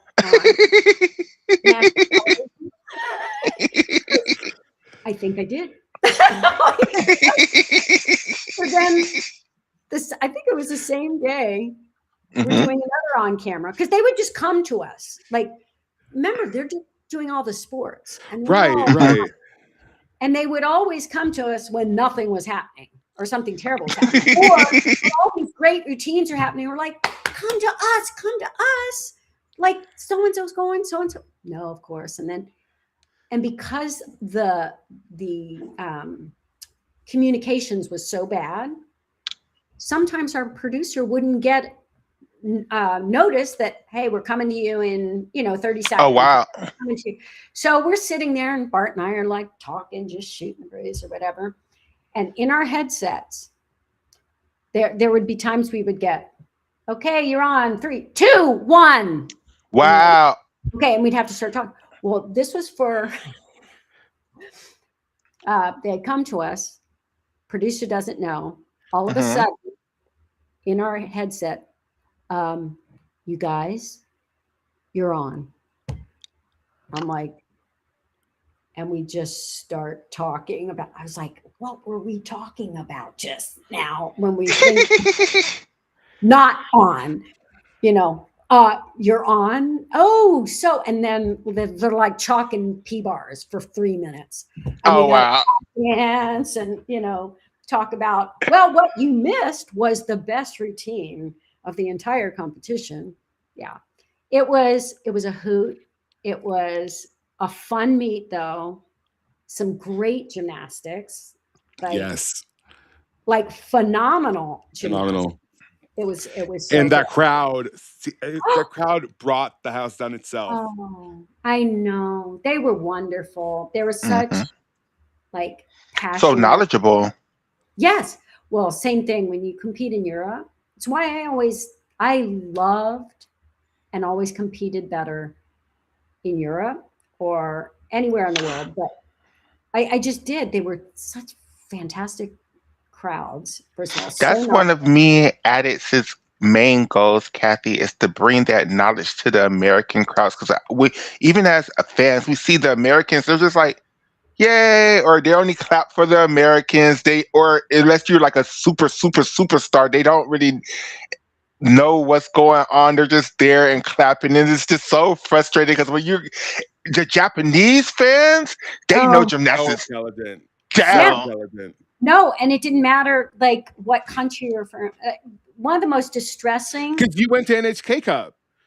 You got second, yeah. Oh, that was a funny meet. That was actually good. So NHK Cup at the time was their national championship. I don't know. If you know. So like they invited 2 athletes to compete in the NHK Cup. Jane Weinstein and me. She was on Dick Mulvihill's team. She was a junior gymnast, and then me. So 2 Americans and like 20 some odd Japanese as their national championships. Compulsory opposite. It's compulsory and optional, which is also weird for an international. And then you realize, I mean, we kind of knew once the scores started coming in. We're like, oh my God. My coach was furious. I was like, what are you going to do? I did a layout souk and I tied with somebody who did, I think she did like a half on full, and it was, but my scores were just not like what I would normally get. And but I was fine. It was like, whatever. We were having a great time in Japan. But it's a traveling trophy. Okay. They're not going to send the national championship NHK trophy home to the United States. No. Right. They're not coming back to bring the trophy back because it's literally a traveling trophy and you come back.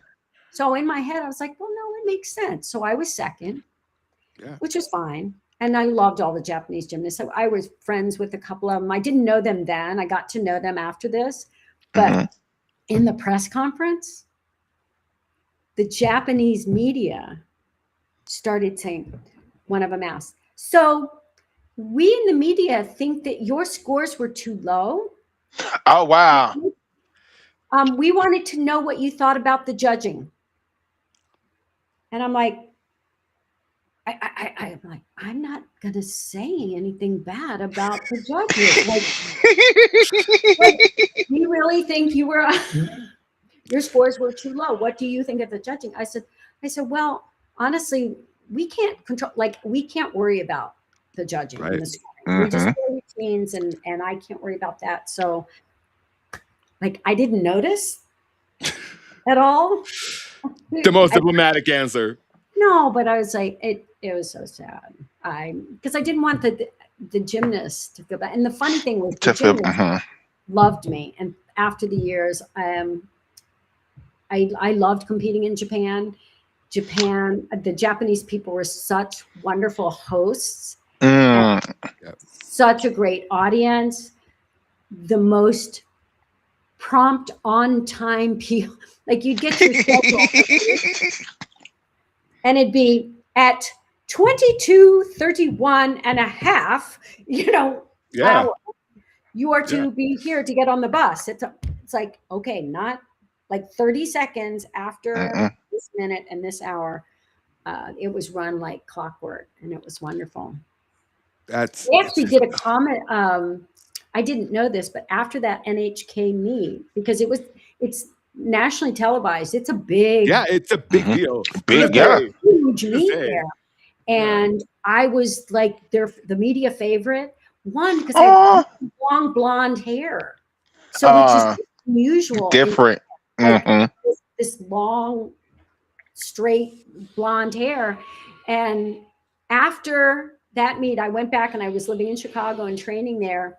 And our next door neighbor, because I live with this family, they were Japanese. And the kids recognized me. What? They brought over this comic book. Okay, there was a Oh, comic book, and they had this. I was like this figure in one of their comics, and they're like, "This is." And I looked at them. I'm like, "Oh my god, that's me. wow. That's me." That's how much the Japanese people love That was weird. gymnastics. That they. I wish I still had that magazine because it was probably just Oh, probably just a one-off thing, but that they recognized me from a comic book in wow. Japan. Because I said, you are an "What's icon and a today? Oh wait, legend. no, Like you huh? are an icon and a legend. I mean, you are an icon and a legend. One more time, like it blows my mind because I want to tell you something. So, do you remember someone made a shirt that said, "Hey, is ESPN? Where is Kathy Johnson Oh, Clarke?" I did that. That was me. oh God, 'Cause let you're me so tell you, sweet." and let me tell you, and I feel that way to this day because like we miss you every single Friday, like Mm, guiding us to the sport. I miss you And guys, but you know absolutely. what? It is a good time for yeah, me to retire. It really, for lots of reasons, but also it was time to open up the space for others to come in. Mm, I have so enjoyed being a mentor to all the up and coming broadcasters, like throughout all my years. And back in our day, when I started broadcasting, there weren't that many opportunities. no, There there was were. I wanted to ask you about that, CBS, Kathy. Before. NBC. How I got my start? No, I wanted to ask you because when I remember, well, going back in time, it seemed like after the '84 Olympics, they were really trying to push Bart and Mary Lou or Bart and oh god, Julianne McNamara. But then somehow, some way, you and Bart just meshed, and that became the dynamic duo. How did that happen? Of So we had worked together early on, like eight. Our first one was so my first two broadcasts were 83 and 84. I was still mhm, competing. I did the mhm, NCAA's for CBS. They okay. called my see if I was available. First, Don said, "Are you kidding? No, I'm training for world championships." And then in 84, I was training for the Olympics. But the good news was he very quickly in his head went, wait a minute, this could be what you end up doing. You need to do this. So he Hmm. called um, uh, Greg Marsden out in Utah and said, okay, I'm letting her do this. She's covering the NCAAs that you're hosting. She has to train. So I had to train while I was there. I didn't get hurt. So he was a nervous wreck. And then I did the commentary. So I did the on camera stuff there because they voiced over those meets. I had to then fly to New York, Hmm. miss more training, go to oh, New York to do the voiceover. But it literally launched my entree. It was my entree into broadcasting, and it did become what I was doing. But Bart and I, because he had started before, he was at ABC with Kathy Rigby, Hmm. uh, yeah. Kathy and Rigby, not Julianne. That's what I meant. I'm so yes, sorry, Kathy Rigby. Kathy Rigby. But Kathy Rigby was starting to do much more Broadway shows. She was an Hmm. actress. You're bad. Peter Pan. She's Peter Pan to the Yes, world. Yes. and honestly, he had missed a meet, and they called to see if I could just fill in. So I Hmm. did broadcast with Bart with ABC, but we had already, so at one time, Bart and I literally did all 3 networks. Yeah, I remember. CBS Sports, we did Pan Am's in Indianapolis. NBC Sports, we did those together. We did ABC. Like I hadn't done ABC. I only did CBS and NBC. Now I filled in the one time, Bart and I, because we had worked together. So it was a natural thing for me to be able to step in and do it with him. Did the 89 World Championships. We did one of the meets, not the team final, one of them. I can't even remember which one. But then I got blackballed at NBC. Don't worry, me too. Huh? Don't worry, me too. Here's why. Here's why. Tell us. No, well, there were a lot of things, but it doesn't matter. I'll tell you if you tell us. I'll tell you. But I kind of got black. I kind of did because I was at NBC doing a couple things, and it just worked with an unfortunate producer. That was a nightmare. Doesn't matter who it is. He was a nightmare, but he badmouthed me too. He was best friends with the head of NBC Sports. Yeah, and said I was difficult to work with. You of all people. Anyways, it's fine. It worked out because then I got a shot at ABC Sports, and then ABC Sports offered me a contract, even though NBC was coming back to me to please do the triple cast. Even though, and I loved the producer who was doing the triple cast. I love, dear man.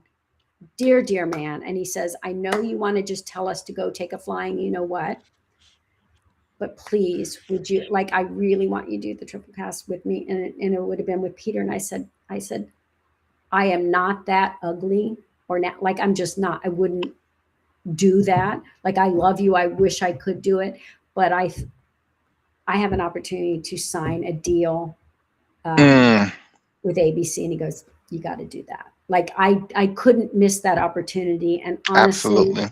I knew Bart and I worked so well together. Like we instantly just gelled, and I'm so glad that I did that. And it opened up that spot for other people at NBC. And I wasn't going to get back to the main broadcast. It just wasn't. Had an awful experience. My final one at NBC.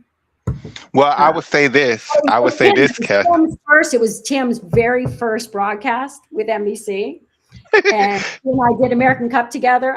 I'll share the story with you. So it was actually kind of funny.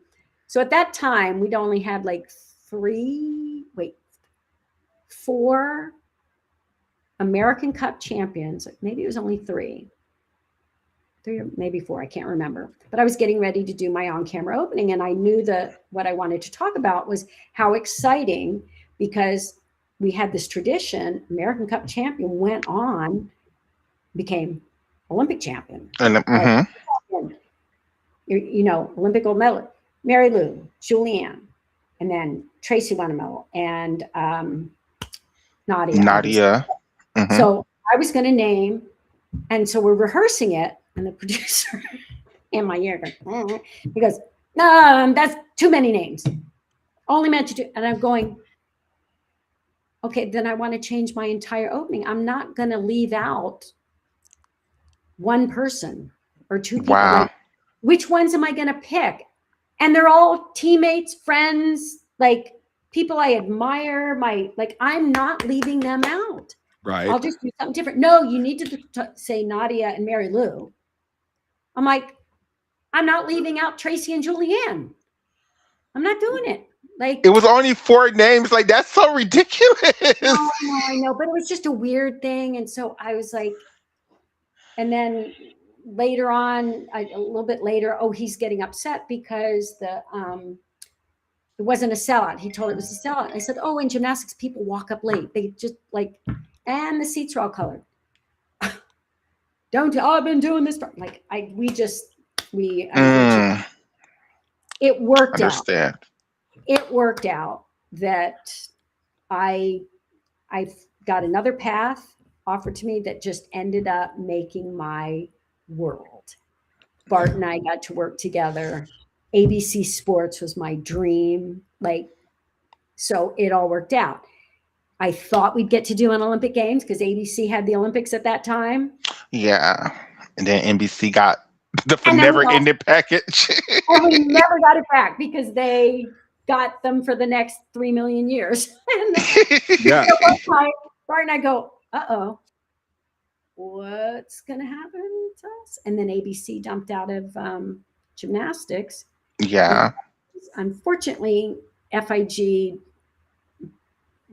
Well, can you tell this story, Kathy? Because we asked the fans, this is something that we've always wondered because we always knew NBC had the national championships and the Olympics, but ABC always had all the world championships, all of the meets, all of the everything else. And then just out of nowhere, I don't even know when it happened. It just changed. And then NBC just got everything. So here's what happened. So ABC had the deal with FIG, which is why we did European Championships, European Cup, World Championships, all of those, everything except the Olympics. So it was more than enough. Like, we were as happy as can be. Would it have been nice to have covered the Olympic Games? Absolutely. Did we think we were going to? Absolutely. Back in those days, the way the bidding worked was the 3 networks, because it was only ABC, CBS, NBC. They sat down and it was a blind bid. So they'd have their envelopes. How much are you bidding for the Olympics? Whoever was highest got them. ABC had them for years and years and years and years. Okay. Well, it was for the 88 games, I guess. No, they get 92 for 92 Barcelona. We lost that bid. Okay. To ABC just lost out in whenever they did the bid, because ABC was the only network at that time that was in the black, and they were not willing to go in the red, not even for the Olympic, it's just like it was a business thing. So we got outbid, so we lost those Olympics. Then here's the changer. Here's NBC did sort of a backdoor. As it turns out, it was legal. We didn't think so at the time. It was like, what? Are you kidding? They approached IOC and offered just mega all the money in the world. All the money in the world. Oh. Like 4 Olympics and free advertising and take it or leave it. Oh. Leave it 24 hours. IOC took it because it was like, are you kidding? And then so we at ABC went, what? Wait a minute. They can't do you can't do that, Ken. Well, I turns guess out. as it turns out. So then, as our contract was coming up with FIG, you may remember the Tanya Nancy Kerrigan ice skating. Yes. That sent ice skating through the roof.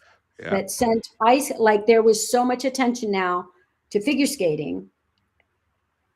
It was on television every week. Like it just went through the roof. Everybody couldn't get enough figure skating, and they were getting crazy deals, like money for television rights and all of that. FIG, because think about it. Who's the sister sport of figure skate? It's gymnastics in the Olympics. Gymnastics. We are huge in the Olympics. Huge. Yep. Are we that huge in the off years usually? Back then, take yourself back then. Yeah, not really. Not really. Not at all. Not at all. We were on ABC Sports. ABC Sports showed gymnastics. Wide world of sport. That's why you had to look for it on your TV guide. All of them. That's when the good old days, the heydays of ABC Sports, and we brought you Olga, Nadia, all of that, and it was huge. So FIG, when their contract came up to negotiate, expected and thought they should be able to get the kind of money figure skating got. What he was offering at the time, and Bart and I knew this. I wish they brought us in, say, let us talk some sense into FIG, because so they were demanding more money. ABC was balking, like, no. He says, but what we will do. Now, this was when Disney bought ABC. ABC and ESPN joined. Okay. Mm-hmm. Disney bought. So all of a sudden, we have ABC, ESPN, Lifetime channel. Yep.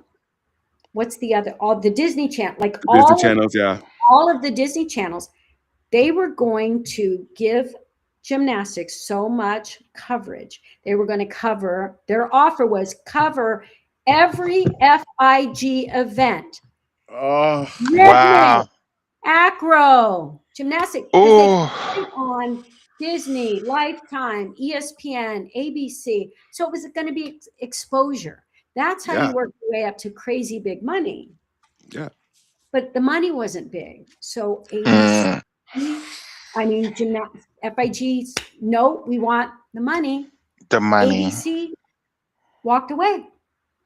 And we went, what? What? They just walked away and didn't come back because it's like, no, we're not doing that money. This was our deal and this was it. So now Bart and I go, okay, well, are we retired? Like, what do we do now? So he had another year on his contract, but no meets. Like, I think our last meet, I missed our last meet. I was pregnant for one, and then on my due date. And so I didn't get to go and do that. What was the last meet? It would have been in, what was the one after Paris? So I went to Paris and did those. Oh, when him and Nadia was commentating together. Mary Lou did one. They brought in Mary Lou to fill in for one of the meets. And then the second one, Bart just said, you don't need to, because it was stressing me out. To not, like, do you need to have someone for one meet fill in? And so anyways, but then ABC just dumped out of gymnastics. So there was nothing there. I was still covering. No, I had Sean. It was actually good timing. So I gave birth to my son, and those 3 years till he was like 2.5 or 3, I didn't work, and it was good. I didn't want to. Because he was a baby. Yeah. Figured I was retired. And then all of a sudden I get a call from my agent, said it was for the Super 6 challenge. And that was one of the meets, do 3 meets.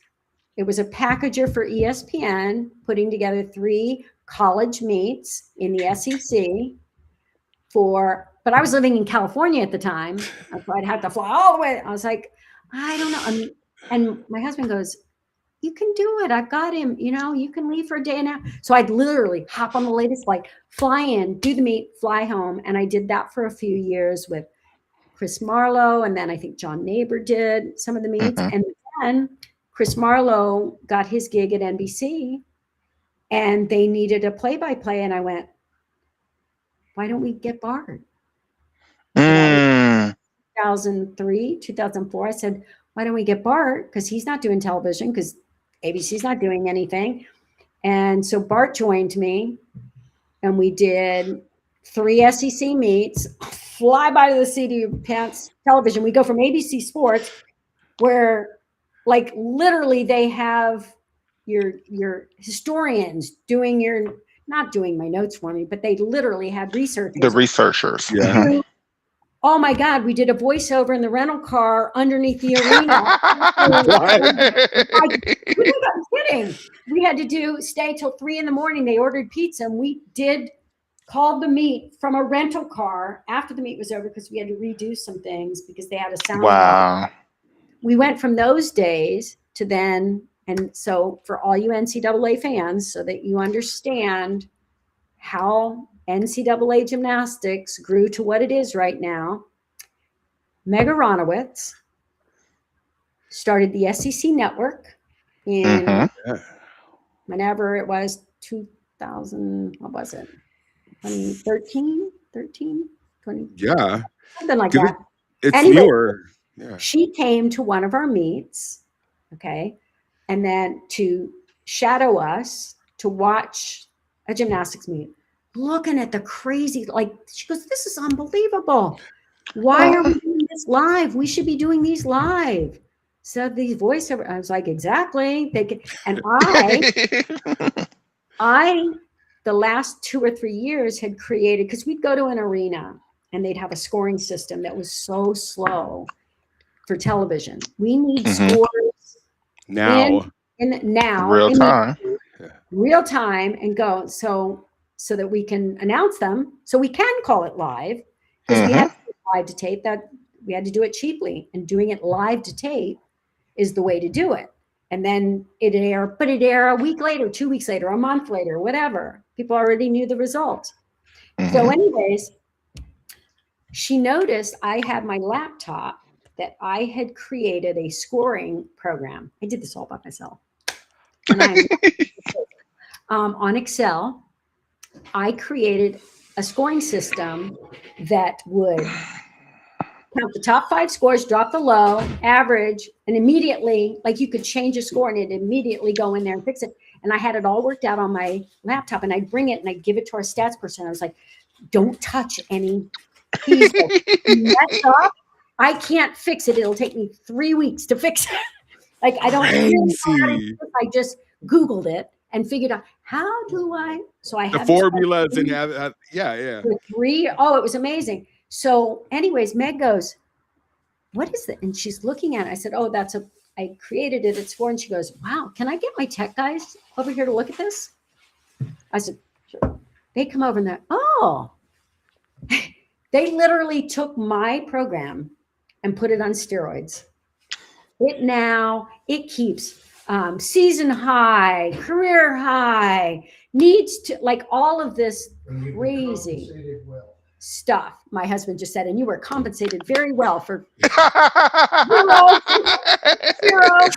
No.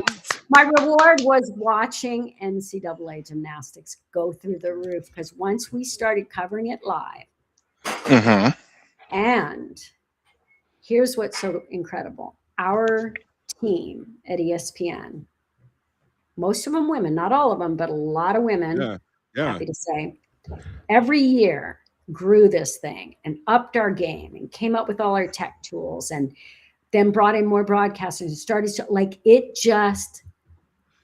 took off. We lit it on fire, and it grew this thing to a point where we now, I mean, seeing the opportunities for these women, for this sport, has been, that's our joy. That's the payback. And so to be able to broadcast for nearly 41 years, but to finish it off like this and with Bart, and grow something so special that all these women are going to benefit from, that's huge. So, that is huge. That is so amazing. that's what I mean by it was time. And then to have all these broadcasts, when I'd get calls, I really want to get into, do you have time to talk? Can I just ask you something? I was like, I'd be happy to. I spent time on the phone, and I just love helping women get into this, and then being able to just see them fly. Stop laughing at me. She's laughing at me because I cry. No. No, it's amazing. It's so amazing. So I got a couple of questions to backtrack to the 80s, but also going into NCAA, because I asked everybody this question.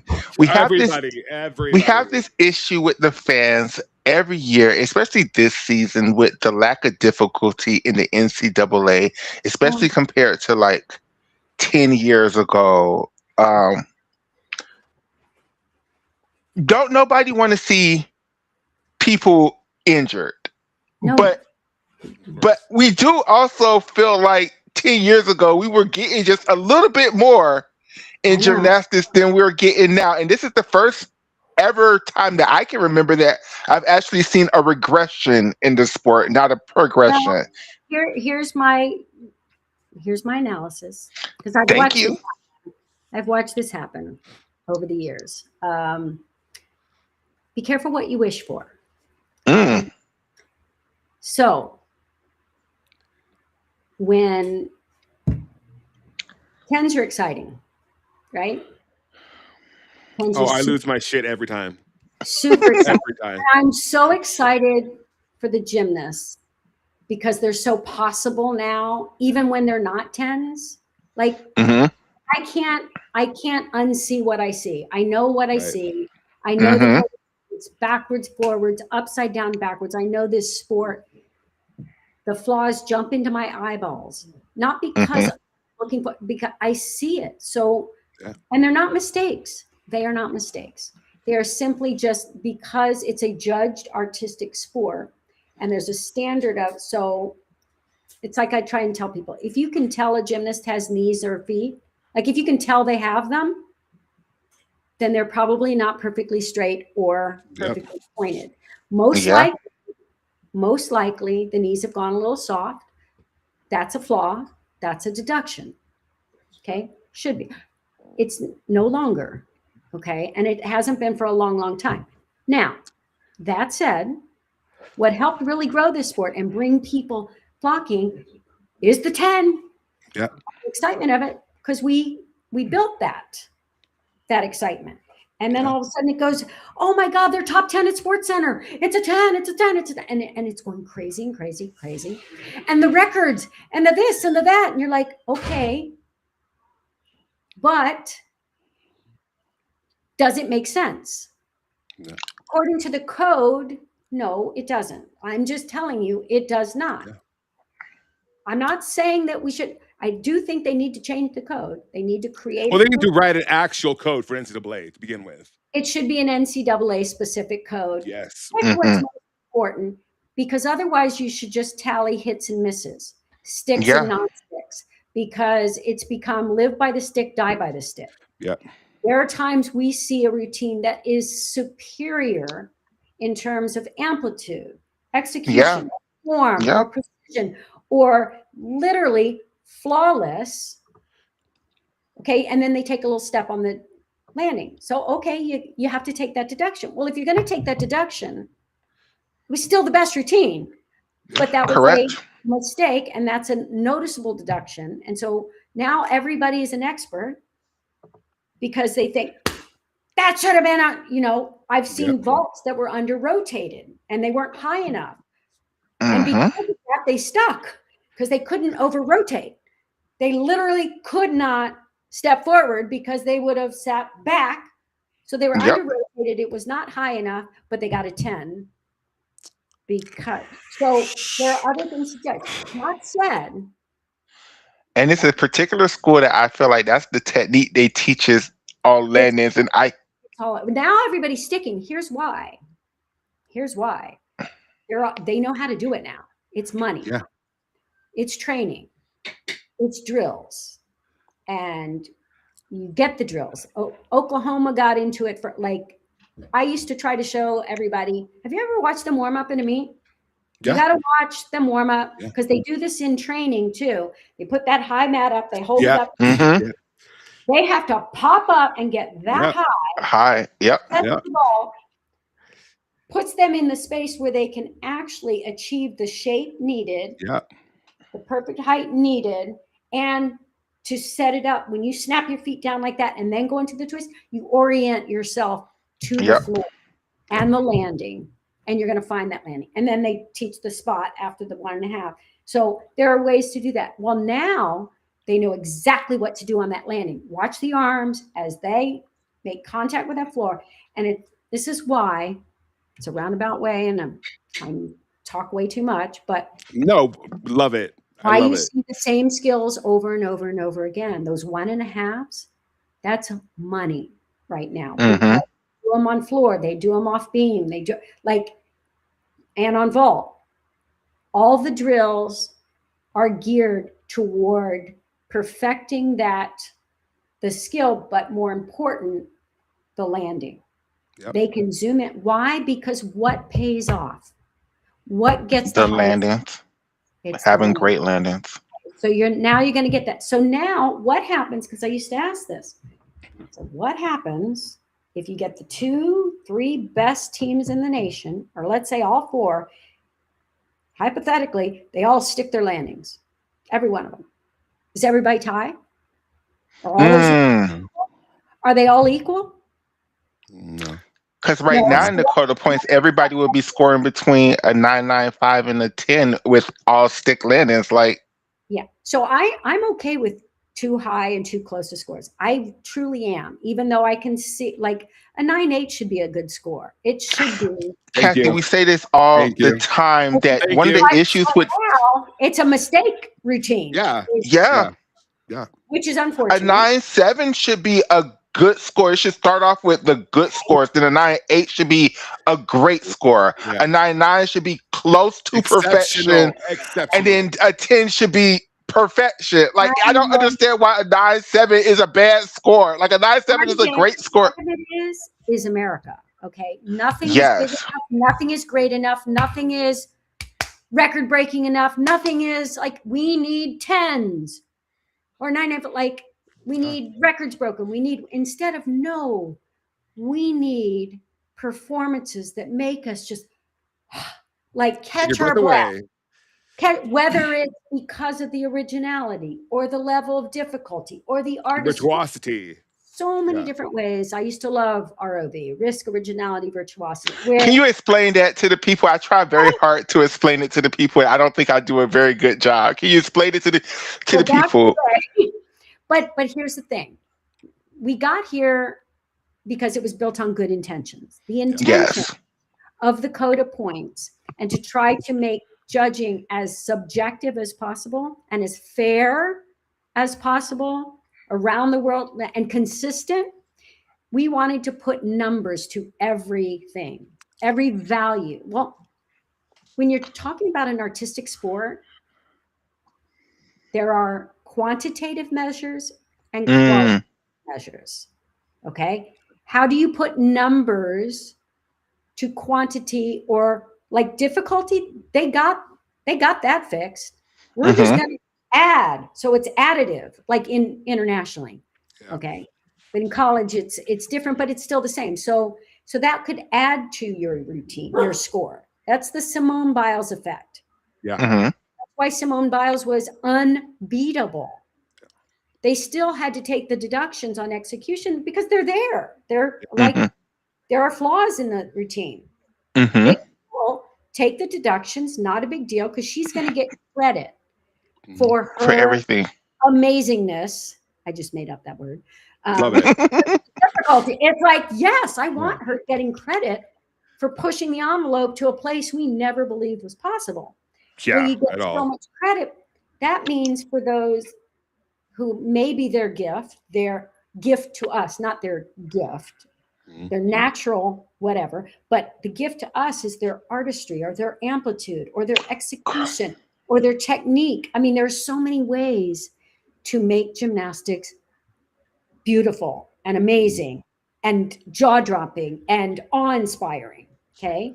I would love for all of them to be important. Yeah. How do you find the balance?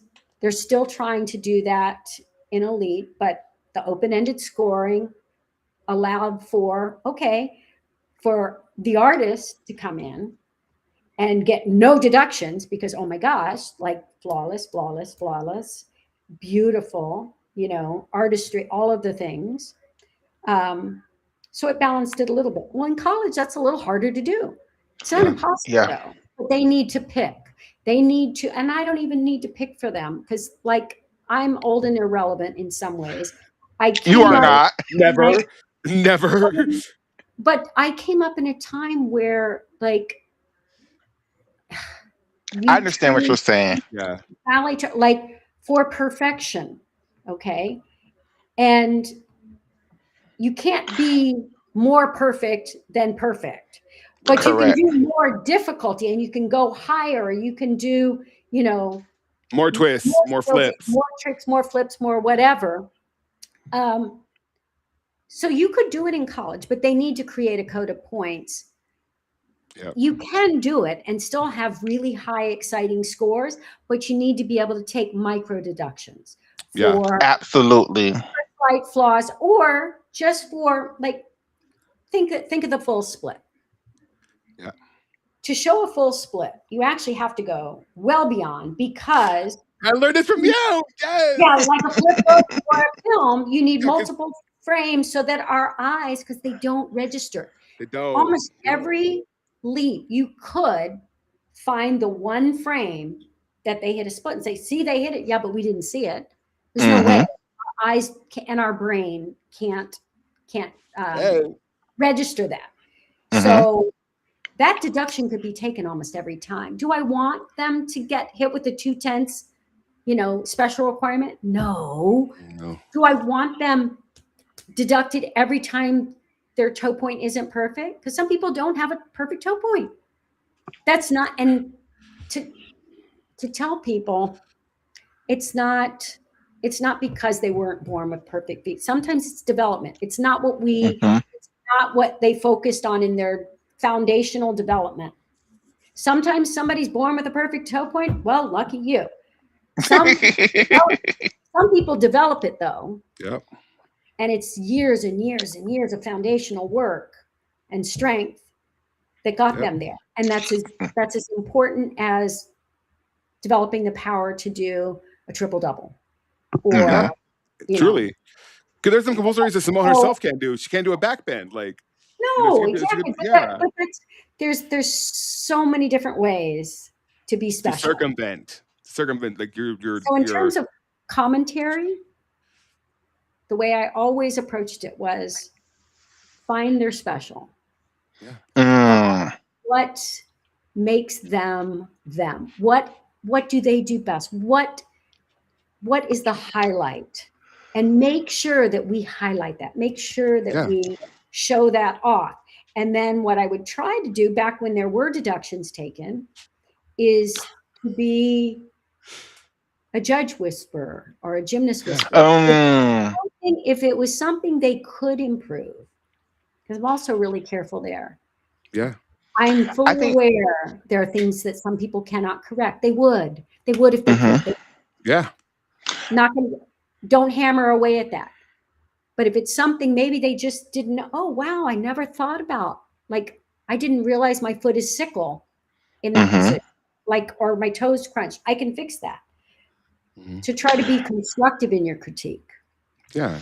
I feel like that's something that we're missing from commentating in Elite and NCAA, that the commentators, they don't do a very good job of explaining why people are getting the scores that they get. They just more so react on the scores that are given instead of trying to explain to the audience. Like, I feel like that's something you did an amazing job at. You would be like, hold on, let me show you why this routine got this score. Let's watch this in instant replay. Let me show you her foot was to the left. Like, yeah, it's a right score. Like, and I don't feel like they do that. They just react to what's going on. In their defense, when all of the routines are scoring 9.9 or 9.95 or 10, even when we may fully see the flaw, like a deductible flaw, if you point it out, if you happen to point it out, or a leg separation, I see them all the time. Yeah. A leg separation does not get by me. I see it. Also, when I cover a meet, I go down and I sit where the judges sit to just watch warm up so that I know what can they see and what can they not. If you lean this way, because when are the legs going to separate? When do you look for it? Pack saltos, Van Leeuwen's. Packs. Like bell to handstands. You look at the feet. When do or the bent arms on the regrasp on the so if you're well trained, I don't even have to tell myself now. Did you didn't like? I automatically see those things because historically they would have been a deduction that you'd want to explain. Now there is no reason to explain it. Those tiny deductions. So you either sound like you don't know what you're talking about, even if I knew what I was talking about, like I know, or you're going against the grain of like, yeah, but we're growing this excitement and we're loving this. So I'm not going to rain on somebody's parade. I feel that. They just got a 10, they got a 9.95. I am not raining on their parade. And it's not my job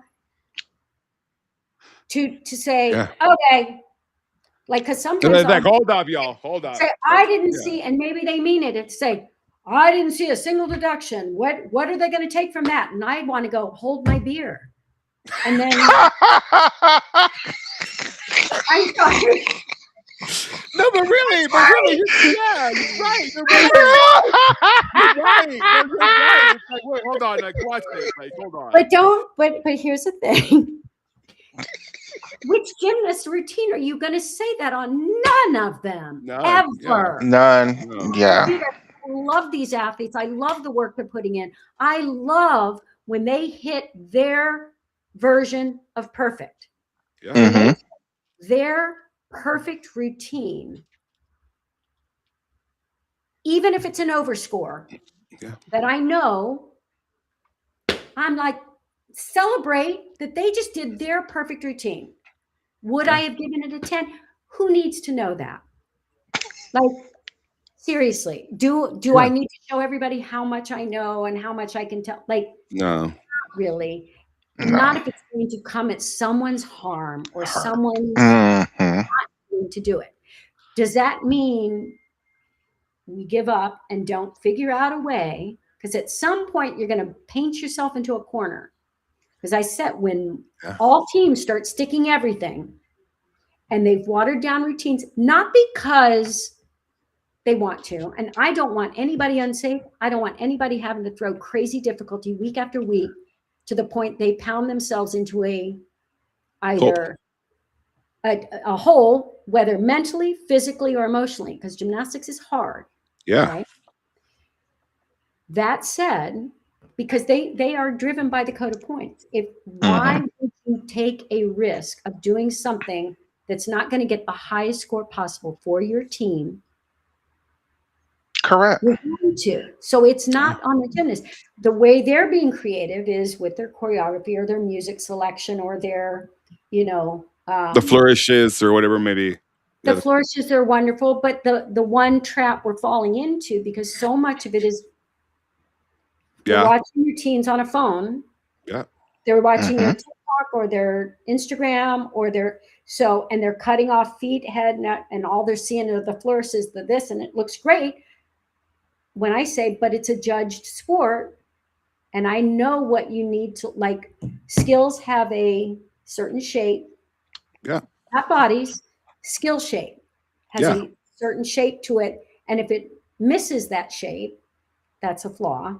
It's a tiny, it's not a big deal. But now it's become a big deal because it's like, okay, do you want a mistake-free routine to win, or do you want a flawless routine to win? Those are different things. Yeah, they're totally different things. So I think they need to find, because sweet spot. The sweet spot, because the magic of NCAA gymnastics, and you do not want to lose this, and I will repeat this till I'm blue in the face. You want happy, healthy, strong women empowered in this sport. And the stress is manageable in college gymnastics. I don't want it unmanageable. Okay. That's Olympics. And we're seeing what stress does. I mean, people are finally recognizing, oh my God. Like Elia, oh my God, I can't even do it. Yes. No, I fell twice at the Olympics, so I know this. Everybody has a different stress. It was my final competition, my final all around. We don't even need to dive down because it's not a comparison thing. Yeah. But people have no idea the stress, and it's higher than ever now because of the attention, the focus, the hyper focus that we now. Heavy as the head that wears a crown.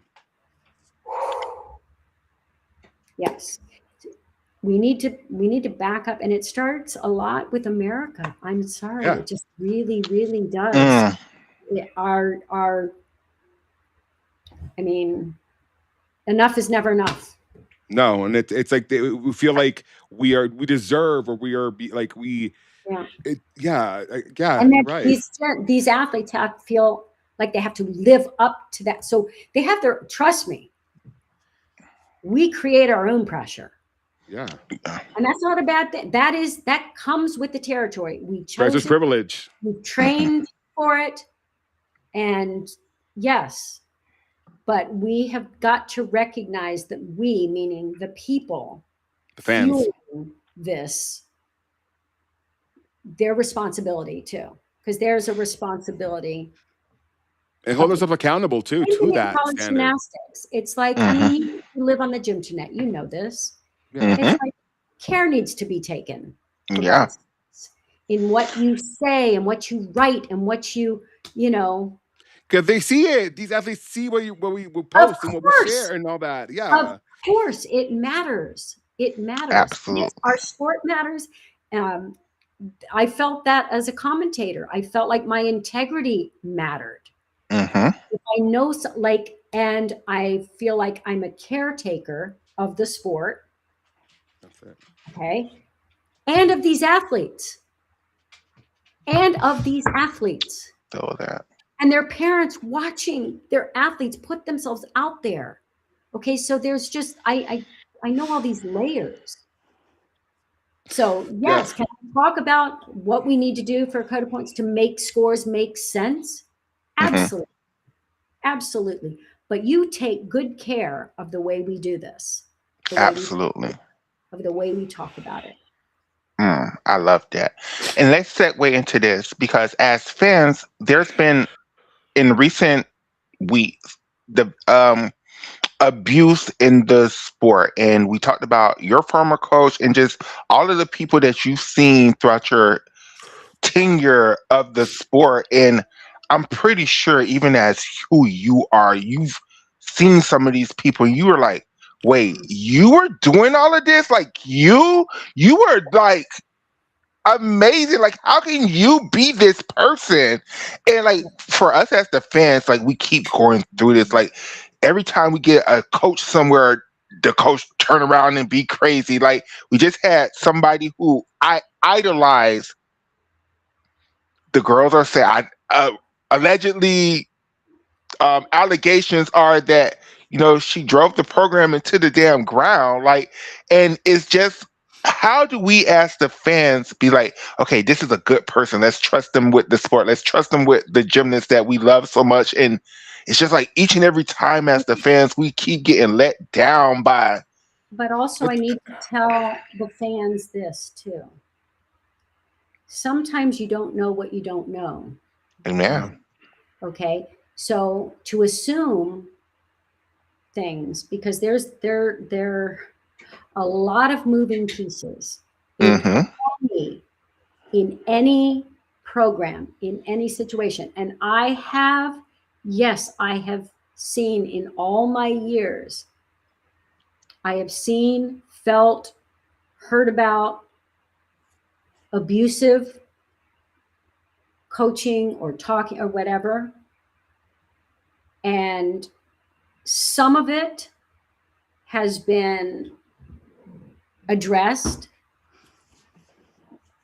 And I want everybody to sort of take a breath, Okay. take a breath, because there are people within our sport through all these years who deserve our grace Yeah. if they come to term or are able to, because a lot of healing needs to take place Yeah. in our sport, a lot of healing. And the only way to do that is to be able to have conversations, even with people who have done harm, sometimes not intentionally.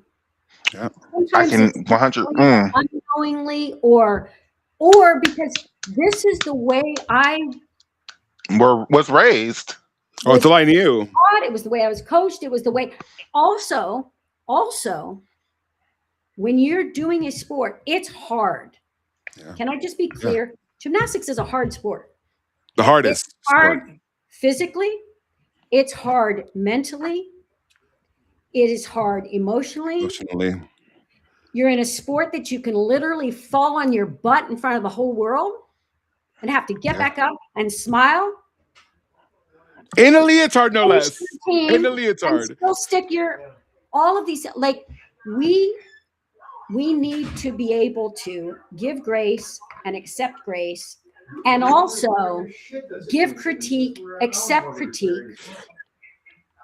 And if it gets there, criticism, or even, because there are some that deserve no grace. They don't Yeah. recognize the harm they've done. They have no intention of changing. It is what it is. Like, whatever, fine. I shut the door on that.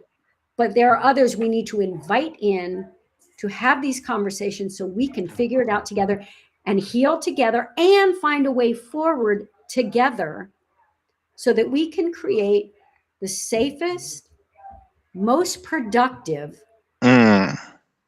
space For our posterity. for everybody, Yeah. for everybody who loves this sport. Yeah. Okay. And sometimes it's like the assumption that you know when you don't. Yeah. Because sometimes you don't know Nothing's what you don't know. correct. Sometimes something is what it is, and sometimes it isn't what it is Mm-hmm. in your mind that you're thinking or that you've heard, and things catch fire and they grow and they blow into and take on a life of their own and do more damage. First thing is do no damage. And then Okay. if you're Okay. damaging, stop. If you're digging a hole, put the shovel Stop. down. Yeah. Stop digging. Stop digging. Okay? Put it down and go, help me. Let's figure this out. Because, we do, there is a responsibility. And every player has a responsibility. Whether you're a every gymnast, moving part. whether you're a parent, Mm-hmm. whether you're a commentator, Mm-hmm. whether you're a coach, president of a university, AD, or a fan. Yeah. You have a responsibility to the health and well-being of the people in this sport, period. 100% agree. 100% agree. Yeah. Now, Kathy, we don't had you for 3 hours. Oh, shoot. Yeah, Kathy, we don't had you for 3 hours. We love and do. Hey, if you want, I got one more good question for you though. Okay. if you got the energy, I may have an answer. I don't know. Okay, so I have this working theory that, in my opinion, there has been 3 great eras of gymnastics, right? We have the era of the 10.0 and compulsories. Then we have the era of the 10.0 without compulsories. And now we have the open code. My question to you is, who are your top 5 favorite gymnasts of each era? Oh my gosh. Jeez. How long do I have? I'm going to have to get back to you on this one. Oh, Lord. So let me tell you the people that had an impact on me. Okay. Growing up. I mean, it was first Vera Shazasta. Yes. 1960. So I hadn't even started gymnastics. I love her. I just remember tuning in because we loved the Olympics. My grandmother had given me these Olympic coins, and as I said, I was a sprinter, like Jesse Owens, okay, Wilma Rudolph. Yeah. I was watching the Olympics, and gymnastics came on, which just captured. I was like, oh my God. And Vera Shazasta did a floor routine to the Mexican hat dance. Yeah. Right, in Mexico City. Yeah. How old was I? 8, 9, 10, but I remember that. And then knowing what she did in the sport of gymnastics is just like unmatched. Yeah. No, truly. Until Simone came. But she did it in an era without an open code. You can't. Yeah. It's not comparable. Yes. So we were lucky to have Simone. Okay. We were just so lucky. Privilege. It's privilege to live. You couldn't ask for a better steward of the sport. But it changed the course of the sport in a way that needs a correction. Now. Not because we don't want another Simone. I understand. You understand what I'm saying? Because it's I not like completely under. it It's was too much special for difficulty. It's me. too much flips and tricks, and we're losing that artistry and the basics of spins and turns and leaps and beauty, and it's just chunking skills, and I hate that And about also gymnastics now. just working on the like fine tuning of every Yeah. little thing. You don't need that if you've got a D score that is through the roof. You don't need that. 7 Correct. on floor. I love that Simone continued to try to work on perfecting her Yeah. skills, not just outpowering people, out Correct. difficulty. Like she still worked on. And she needed that because she had so Yes, much power that yes, without that she wouldn't have yes. been able to keep it within bounds or anything. Yeah, No, yeah, and yeah. not just She that, needed. but just to like, she still wanted to work on being her best self in every Hmm. way. Like that's the coolest thing as an athlete. But to be able to find the balance so that we keep all of the things that make gymnastics special. That said, it might change enough that it's completely different than what I love about Yeah. this sport. And that's okay. It's not like things change. And if it changes that way, I may be sad, but I've got YouTube. I've got videos. Yeah. Yep. What? Yep. All the Yeah. and it doesn't mean that I can't enjoy the Hmm. gymnastics of like all of the stuff, even though do I see things that wouldn't pass our Metric or barometer. metric from those years. Like I can't turn that part of my brain off. I can't turn Right. that part in my heart. My Right. feel like the way that I feel gymnastics, the things that I love to see. So but I can enjoy it all. So my taste in gymnastics is like my taste in music. I mean, so there are people who think they know I have a favorite style, Floor. Mhm. No, I like all different kinds. It's like when I Yeah. was dancing, I loved lyrical and jazz and hip hop. Would I Hmm. choose to do a hip hop type routine in my floor? Probably not. That's not my bet. Like that's not what Your makes my. wheelhouse. It doesn't make my heart sing. Could I do it? Yeah. Yeah, Hmm. I could Period. get in class, learn the combination, kill it, and then I walk down. It's out of my brain. Yeah. Gone. These TikTok I could absolutely learn it Yeah. and then walk out. I was like, gone.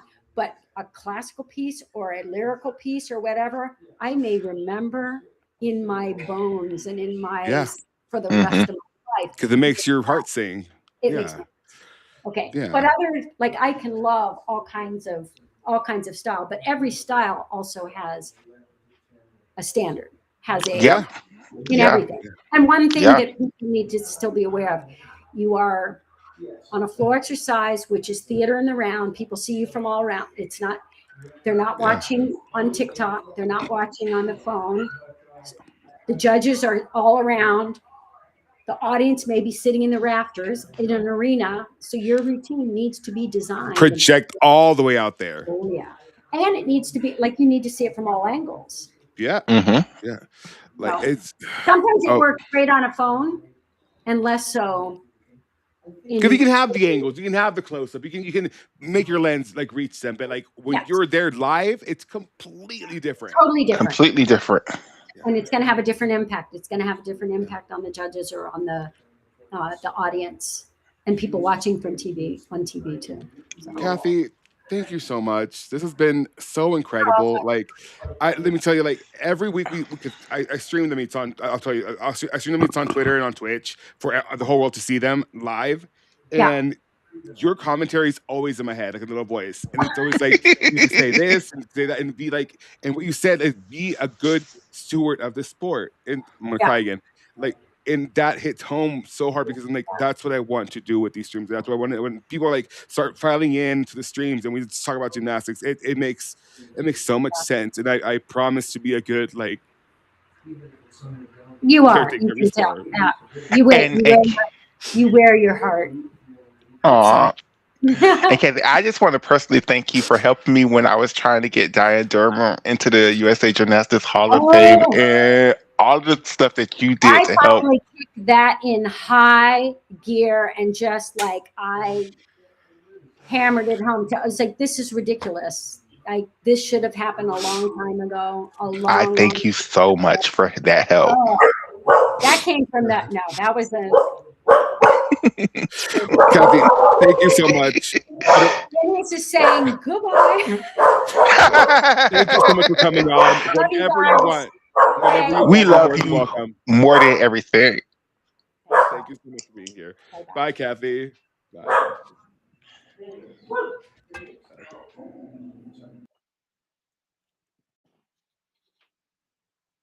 Proud at it. It's just not, I have no words. Oh, that was I have no, everything. I have Oh, no that words. was everything. Oh, we I did need a it. cigarette. I need a Oh, we cigarette. did it. I Oh, we I did waited. it. I waited until she left because I didn't want Oh, to. we did that one, baby. Oh, my heart is full. My heart is. I feel. I feel like a real ass gymnastics influencer. I feel like a real ass gymnastics person. Like my heart is full. I am. Whew, I'm very happy right now. That was everything to me. I just. 3 hours. We sat up here for 3 hours and just talked. Like, oh. I'm just gonna cry the rest of the time. So we love you all. We will be posting this interview everywhere, of course, like always. I didn't expect it to go this long, so I definitely got things I need to do, like cook dinner and stuff. I I love know. you so much at it. We did this one, girl. We did this one. We love I know. gymnastics did this. We thank you all. You thank y'all. I definitely will be chopping this thing up and posting stuff like I have no. I can't. I can't. I know we sat here through the trying to get her on. We sat here through everything. Like we did this. Kathy Johnson Clarke, once again, thank you from the bottom of my heart. From my Our my heart. inner Our heart. baby gymnastics fan, that was everything. That was everything. It's just. And I love you so much. I'm finna go. Yeah, bye, y'all. Bye. I gotta.